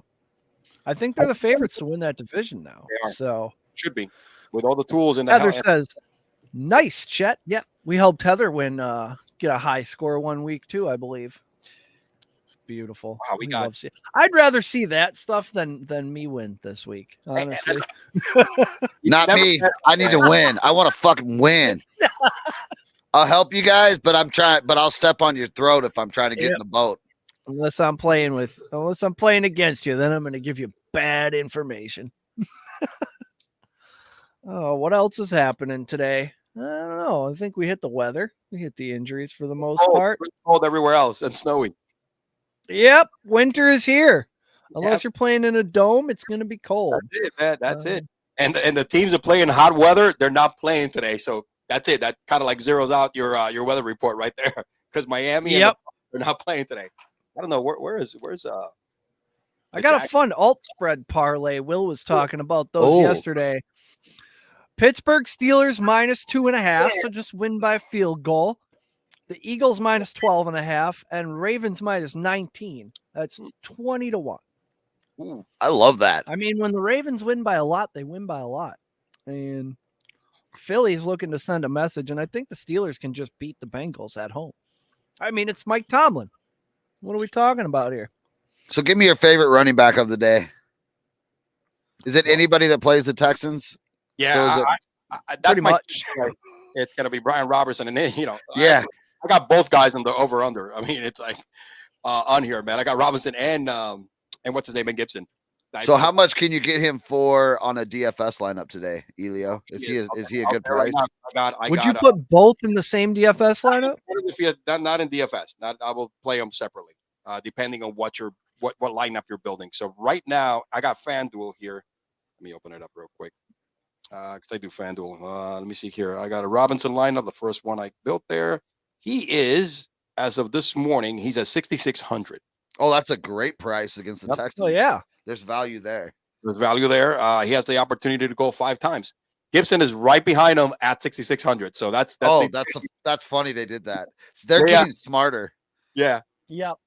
It makes it hard now. So now half of America is going to be on the wrong side of that. Yeah, dude, it is. I just like DFS today, big time. I mean, I'm actually starting him in one of my leagues as well because my running backs all have been hurt and out for the season, so I have nothing but Pollard, Robinson's, Elijah Mitchell kind of like deal with.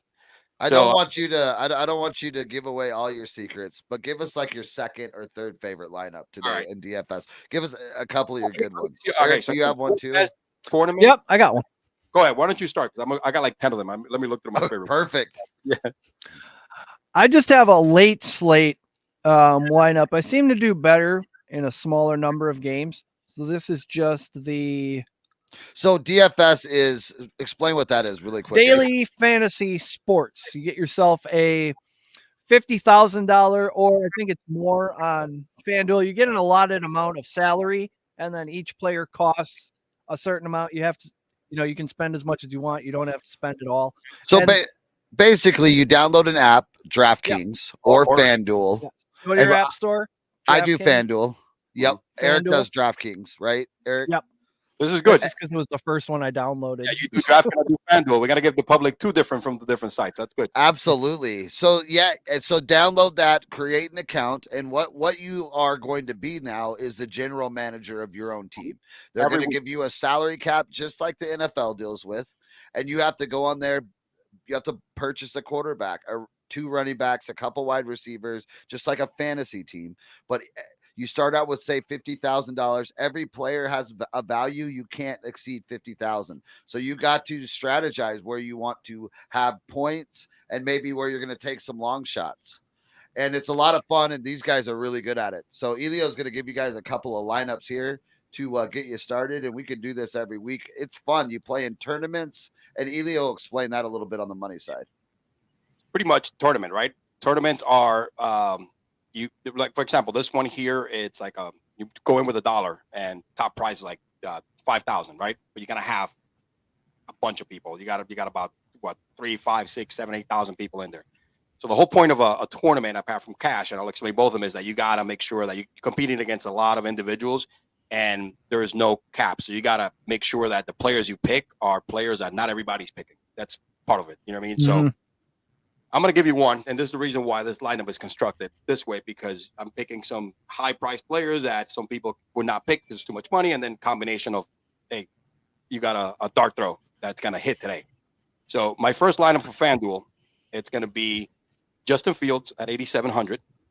All right, I got Cordell Patterson at running back at 6,700. Nick Chubb at 8,400, running back. Then I got Higgins at 7,600, wide receiver. Darnell at 6,000. I always like to have a stack. It's a very like one of the lower stacks that you could get. It's because Darnell hasn't been getting. But if these two hook up for 2 touchdowns today and 100 yards, like this could probably win you first place. Michael Pittman. I mean, Matt Ryan is back. And he's probably not going to be owned a lot today for 6,700. And tight ends in my book, man, unless it's like, Kelsey and you got to stack it up, Patrick Mahomes, I go real cheap, which is 5,500 for Greg Dulcich. All right. He's with Sutton only with what's his name being now, Judy. I think he's going to get targets, even though Russell Wilson's been targeting him a lot. And then I got Brian Robertson, I've been talking about all day, in my flex. And for the Giants, I'm doing the Giants defense at 3,800. So that's exactly the right. I got 0 left. I used every single dollar for for this lineup.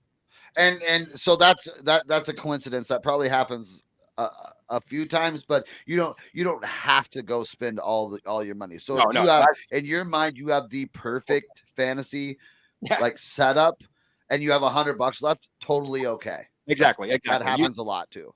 Don't go based on budget. You can go over the budget, but go based on what your matchups are. What do you think the guy's going to have? I mean, it doesn't matter what it is. You just don't. A lot of people make the mistake of like, oh, I got a couple $100 left. Yes, that's the way it works.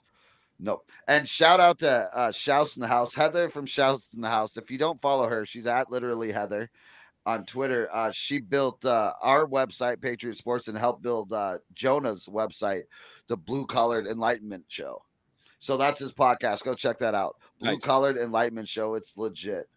Yep. And does it reset each week? Yeah, that's a great question. So the daily fantasy sports. So when Elio just read that whole lineup, that's just for today's slate, right, Elio? That's the main slate, which is so he'll build a brand new lineups next week. Every week, new lineups. Yep. And the prices change each week depending on which players are playing well and which ones.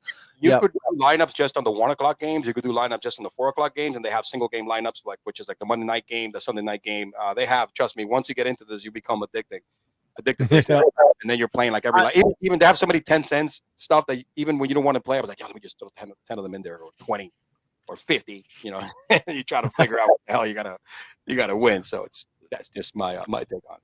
So is it better to grab a middle tier player, Jonah asked? And I'll let these smart brains of Eric and Elio explain this.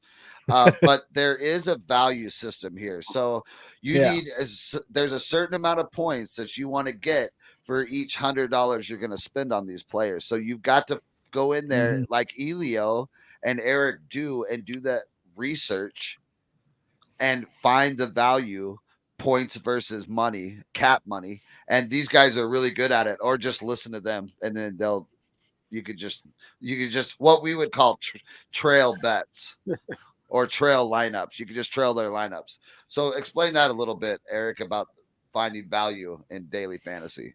Yeah, well, when you're in these tournaments, you want to keep in mind that you, like Elio said, you want to be different from other people. You don't want to have the exact same lineup because you can't make up any ground on people that way. And you want to get a return of, well, it used to be 3-1. Now it's about 5-1 on your $1,000. So if you spend $5,000 on a player, you want to get 25 points out of him to put you in the running, or somebody else make up for that. But you need about that much per 1,000 spent. So the one I assembled here are, I often go with some big expensive guys, and then like a stars and studs, or scrubs and whatever you want to call it. I have Justin Fields at quarterback because you can go with the popular quarterback. The quarterback you think everybody's going to have is probably only going to be on 8% of lineups. These quarterbacks are pretty well spread apart. And then, like Elio was saying, you want to stack that with one of the wide receivers. I picked Equanimous St. Brown just in case Claypool isn't completely up on the playbook yet. Equanimous has caught a couple touchdowns, and nobody is going to have Equanimous St. Brown in their lineup.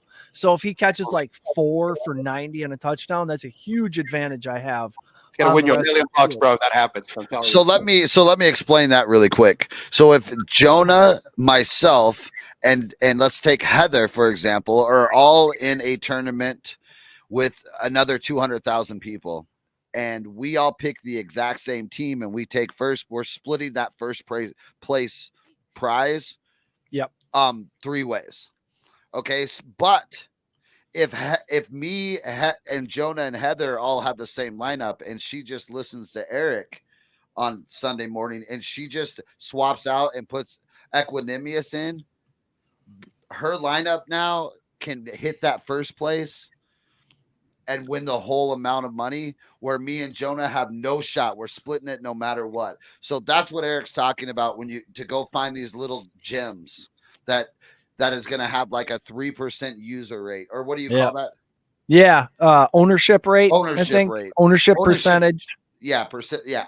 So that's what Elio and Eric are good at. They're good at going in there and finding the little tiny details that can make that DSF lineup. When you win first, you win the whole effing thing. Yep. This is a Ricky Bobby lineup. If I ain't first, I'm going to be last. Yeah.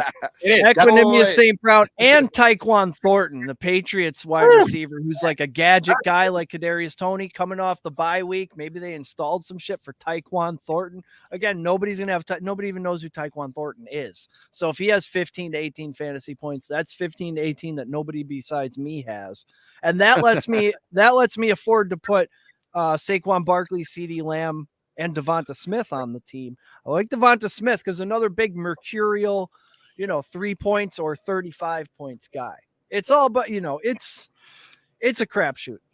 I don't throw a lot. I do $3 or $5 lineups because with tournaments you have to either you really got to think out the box, because yes, if these players that don't get rostered at a high percentage pop for a couple of touchdowns, and then everybody else had their big game, guess what? Those are the ones that carry you to that first place. Again, it's a very difficult thing to do because, like Chris said, the algorithm is like insane. All right. They have so many people playing these tournaments, and you could run numbers all week long and run your percentages and do your calculations. At the end of the day, it's just, it's just the football gods. So that's right. So we could be 100% right every single time mathematically, but you cannot account that Cooper Kupp was going to pop an AC or, high ankle sprain or whatever he got. You can't predict that. So there is luck in this. But you can take into consideration who is available more and who gets hurt more. There's so many factors that you really got to be plugged in. Now, as an amateur, there are beginner tournaments for people that are beginners. And I can't wait till Oklahoma opens up betting. And just so you know, Jonah, DFS is legal in Oklahoma. You may not be able to bet the spreads. You can go over to Riverwind, and you can also register your DFS or your DraftKings account with Riverwind, and then you can. But DFS is legal in Oklahoma. Everywhere. I think it's in the United States. They're the whole play. Yeah, it's all legal. And you can also bet the over and unders on the same site, which Elio and Eric both do too. Yeah, no, and then actually, like, you could go to Underdog is they do a lot of best ball, and they do weekly drafts where you play best ball as well. But then you got all the over under with them draft picks, which is great. You pick players, they're gonna give like, hey, do you think he's gonna go over under 40.5 yards, whatever the case may be? Which again, that's fantasy football as well. You know, Yes. even sleeper. You go to sleeper and go crazy. You know, bet $1 and win 20 times the amount. You know, if you hit all 5 picks right. Stuff We like have that. we have a sleeper channel you can jump Yep. into, Patriot Sports Radio, and you can watch everybody's picks and you can just trail them. You can literally click on Eric's picks and say, I want to bet $5 that Eric was right. Kind of, right? Yeah, basically. Yeah. That's what Sorry, you're doing. Heather asked if we change the lineup every week. Yes, it's going to be different players based on matchups. Like a player, like the Raiders, they're going to Denver today, so their players are going to be a little cheaper. They're not expected to do a whole lot, but if they have an easier matchup next week, then they're going to be a little more expensive, and more people might want to put them in their lineups. It's multiple levels of strategy. You have to, at the base of it, you have to pick a good team, guys who are going to score points, but you got to differentiate at some point in there, you know. So yeah, Jonah. So it would be a week-to-week basis, not stuck with the whole year. So it's not really even week to week, right, guys? It's really by game, because you can do basketball and you can set a new lineup every day. Yep, DFS, Daily Fantasy Sports. It is one of the hardest, though. It's hard. It's hard. Hard to win. This is why DFS is what sent me over to prop betting, because I'd barely cash in a DFS lineup that I had like 8 out of the 9 guys had great games, but I didn't beat the algorithm. So I'm like, why don't I just go over here and bet over yards on all these guys? And that's next week we'll do a cash lineup, which is a little bit different. Yes. Play 1v1. That would be or 50. That's a great way for these beginners to get into it, is a cash lineup. Yeah. The cash lineup is a 50-50 contest. So you just need to be in the top half of the scores. Or you could do one against another person, like 1 against 1. So $1, you do 180. So that's probably the Jonah and Heather head to head. You know what? We'll build lineups and we'll have our own contest. We can create a contest, can't we? We could actually do. Why don't we? Let's do one against me against you, something like that, and we'll build a lineup.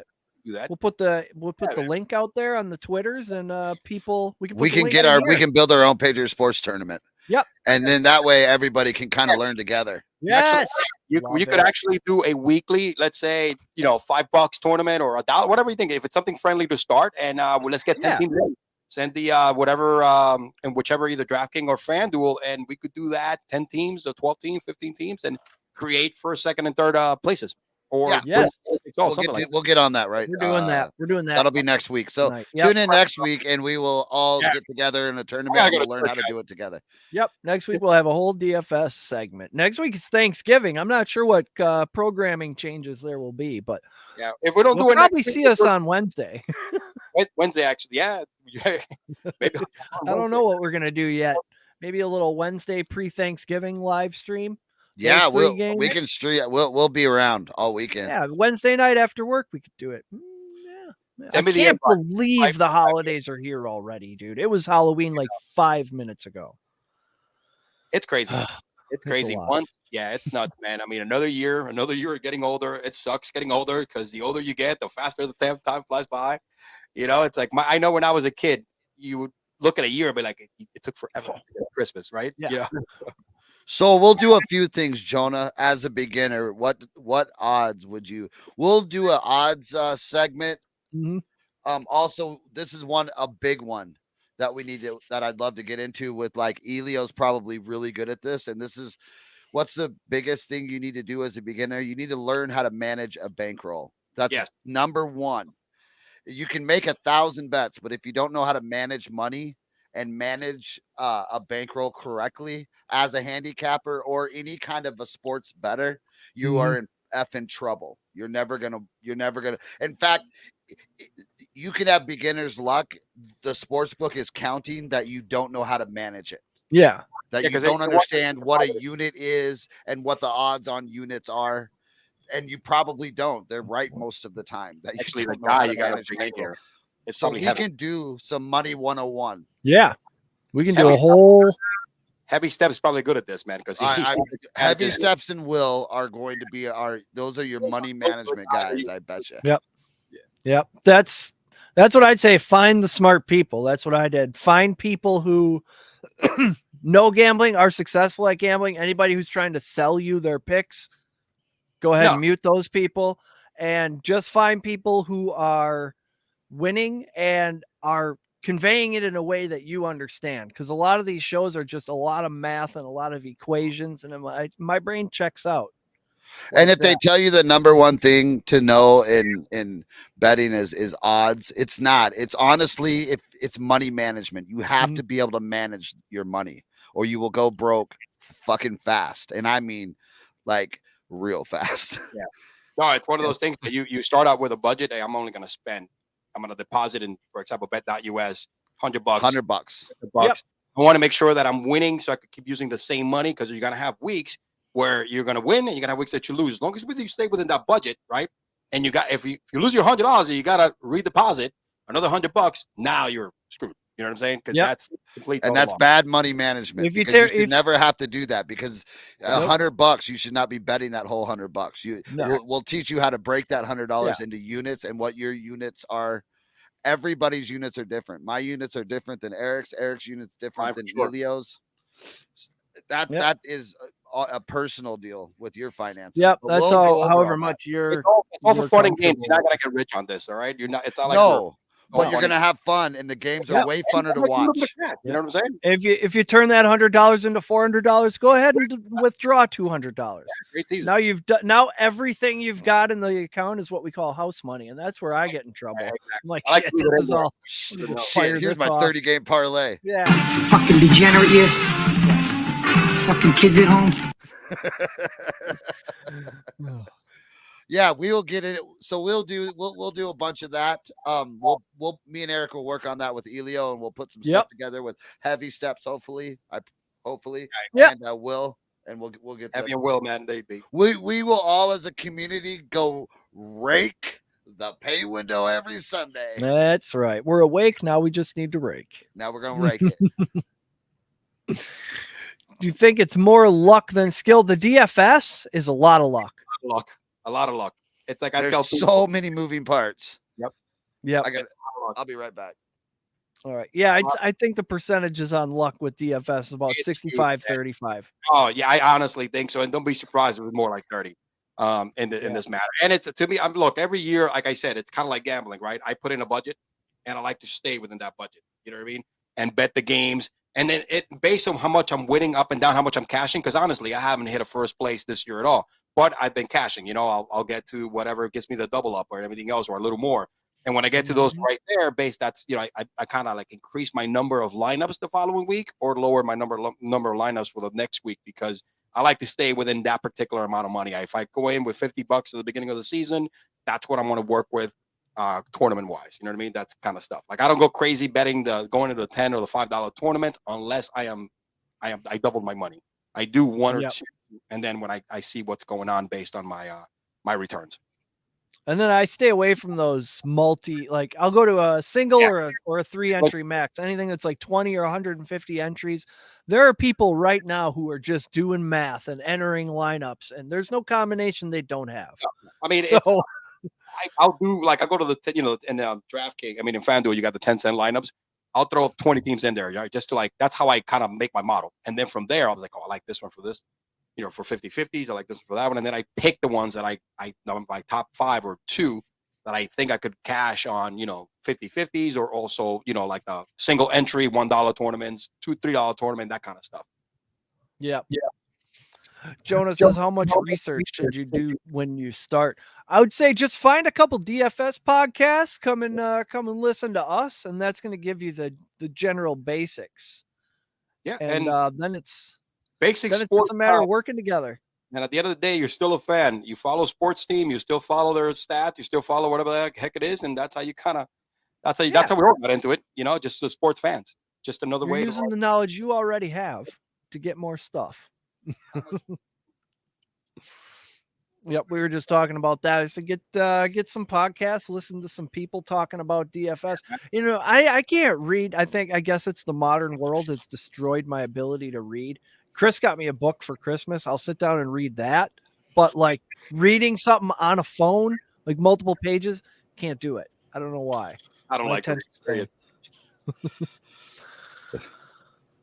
He doesn't have a favorite NFL team. Jonah, we got to find him. I would try to recruit him to the Packers fan But base. it's like walking into the black hole right now. We don't even know what we have, so we can't really try to give it away right now. Yep. I was watching Not somebody like Jonah, because he's a cool dude. We can't just do that. Yeah, I was watching a Planet Earth yesterday about the frozen planet. It was showing tributaries that run through icebergs and then just unexpectedly drop down a 1 mile crevasse. I'm like, that's kind of what the Packer fan experience might be looking like. So I don't want to pull Jonah down into the water with us. To the abyss. To the icy I path. did just go piss excellence, Angela. You're exactly right. Best advice: pick your own. Don't follow others, because it's gonna be a team that you're gonna suffer with, and it's you gotta be good or bad. Just go out there and figure out what you like about the team. Unfortunately, mine is by just default of like landing in New York as a 9-year-old kid from Cuba, and every freaking New York team, it's what I rooted for before I got to Florida. So it's just one of those things. It's homegrown, or I'm a big Dallas Mavericks fan because I like Luka Doncic and Dirk Nowitzki, not because I'm going to root for them. They're not my favorite team. They're the Knicks. So you got to find a common ground that you like about that team and a player or so. That's what. Yeah, Luka's easy to root for. And if you get too far into fantasy and DFS, you will start to be just like fans of players, even more than teams. Like your favorite NFL team will be like your DFS lineup for that week. That's my favorite team. I don't watch full games anymore. I watch Red Zone every Sunday. Don't either. That's the sad part. I mean, the Giants are on TV. I don't buy the ticket anymore. When I bought the ticket when I moved down here just to watch the Giants and the other games, completely out the window as soon as Red Zone man was like, oh crap, what do I need this crap for, man? I could save a lot of money. You know what I mean? And I because of DFS, because of fantasy football, it's one of those things. I sit there and my wife looks at me and I'm like, this is the reason you ignore us for the rest of the day because you're watching clips. Yes. Yeah, babe, it's every play inside the 20. How are you going to compete with this? That's what that was the greatest marketing fucking move they've ever made. And NHL do that. Just show the fights and the goals. See, that's another one of those things you shouldn't say to a woman, right? How are you going to compete with Red Zone? I'm starting to narrow down my issues. No, you don't. You don't say that. I mean, it takes a lot of years of massaging before you. That's what she said. He's getting good at that. Heather said you used to be a Colts fan, but then Dungy left. Oh God, I love Dungy. Dungy's solid human being. Yeah. How many years ago was that? How many coaches have they had? They had Rake. They had I forget who they Rake had. Saturday. The guy with no expression on his face. Yeah, he used to coach in Detroit. After Andrew Luck left, they've been just going washed up QB to washed up QB. Heavy Steps has a 3-player prop. Let's go, Heavy. 436. Najee over 12.5 carries. He did get over 12.5 carries, didn't he, last week? Terrace Marshall over 2.5 receptions, and Quez Watkins under 25.5 receiving yards. Quez Watkins can burn you on one catch, but I don't mind it. Hold on, Heavy. I'm going to go ahead and copy that real quick. Let me screenshot that bad boy. I got a couple. Well, I plugged in an Equanimous and a Kyron Williams first touchdown, just in case. I don't want to have talked about them and then not have bet it, Yeah. CJ Gardner Johnson has had an interception in every one of his last 5 games, and he's plus 550 to get one today against the Colts. That's wild. I got some the numbers on George Pickens this week are wild. I was 100 yards is almost 9-1. Wow. Yeah. I mean, he's in his over under. It's like 30 and a half. Yeah. George Pickens, 111 yards and 2 touchdowns. That's like, 385 on $5. What are the odds on that? 78 to 1 or something like that. That's crazy. That's crazy talk. Like he's done that before, hasn't he? Or he's prone to do that coming out of a bye week. Can George Pickens down the field, 100 yards. Love it. Hey, look, man. If Justin Fields throws for 250, though, I'm going to feel pretty smart. Yeah, no. Hey, then I'll feel like I'm inside his brain. And play the damn lotto, dude, because he's if you look at his number, if he hits 250, I'm like, I don't know, whatever lotto out there.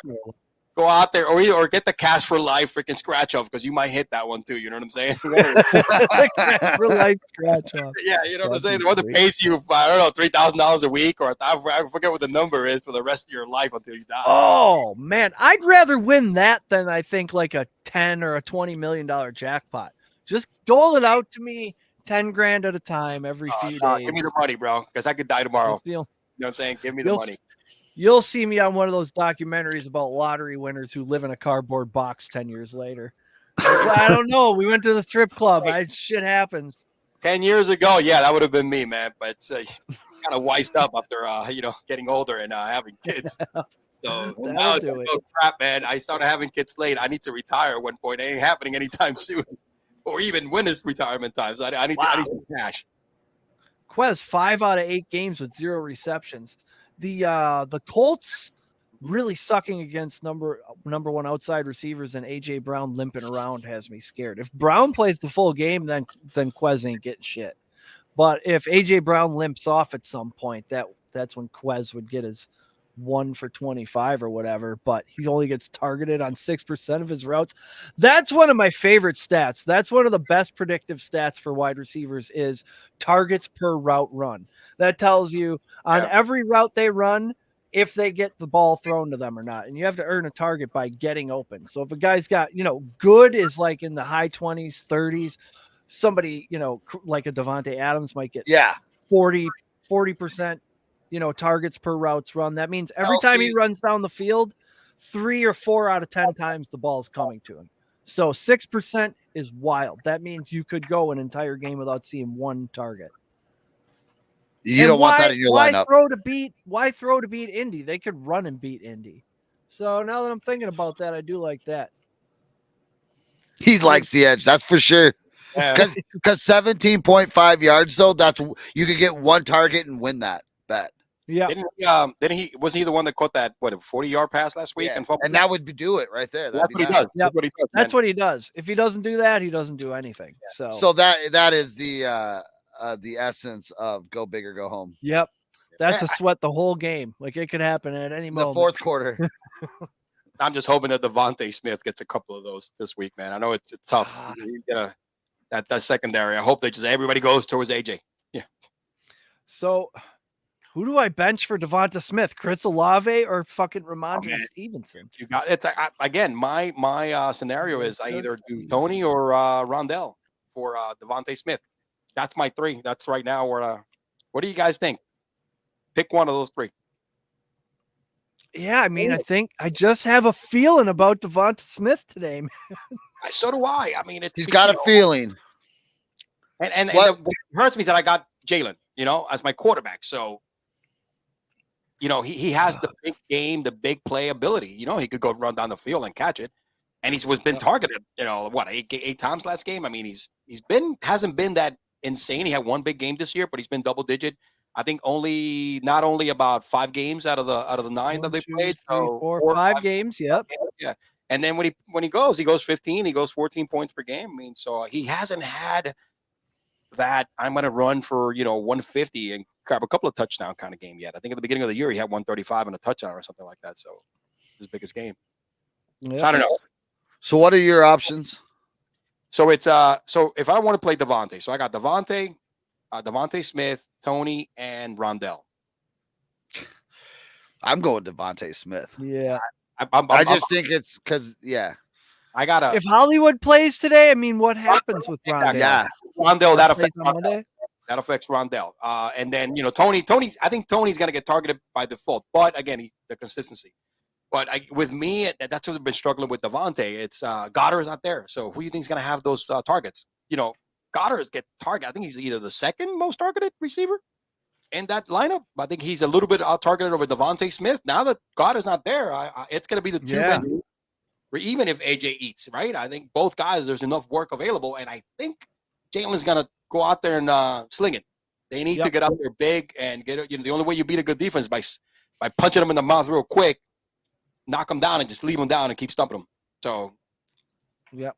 Heavy Step says Colts play a lot of zone. Big plays don't come via zone. That's happening throughout the league. A lot of zone coverage, a lot of 2 high safeties.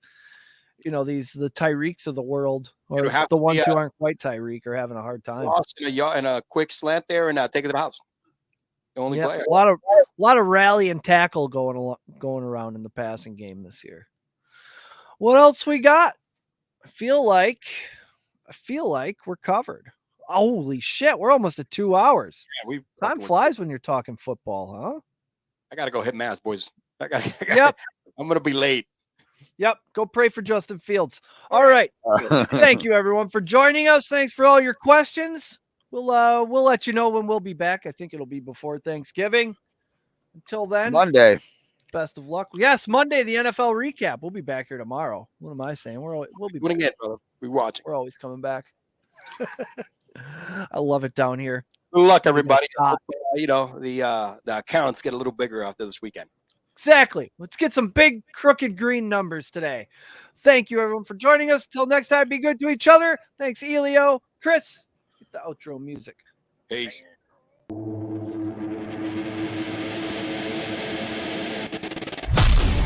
You've been listening to Patriot Sports Radio. If you're sick of all the national talking heads and biases of mainstream sports media, like we are, this show is for you. We hope you enjoyed it. Make sure to like, rate, and review. And we'll be back soon.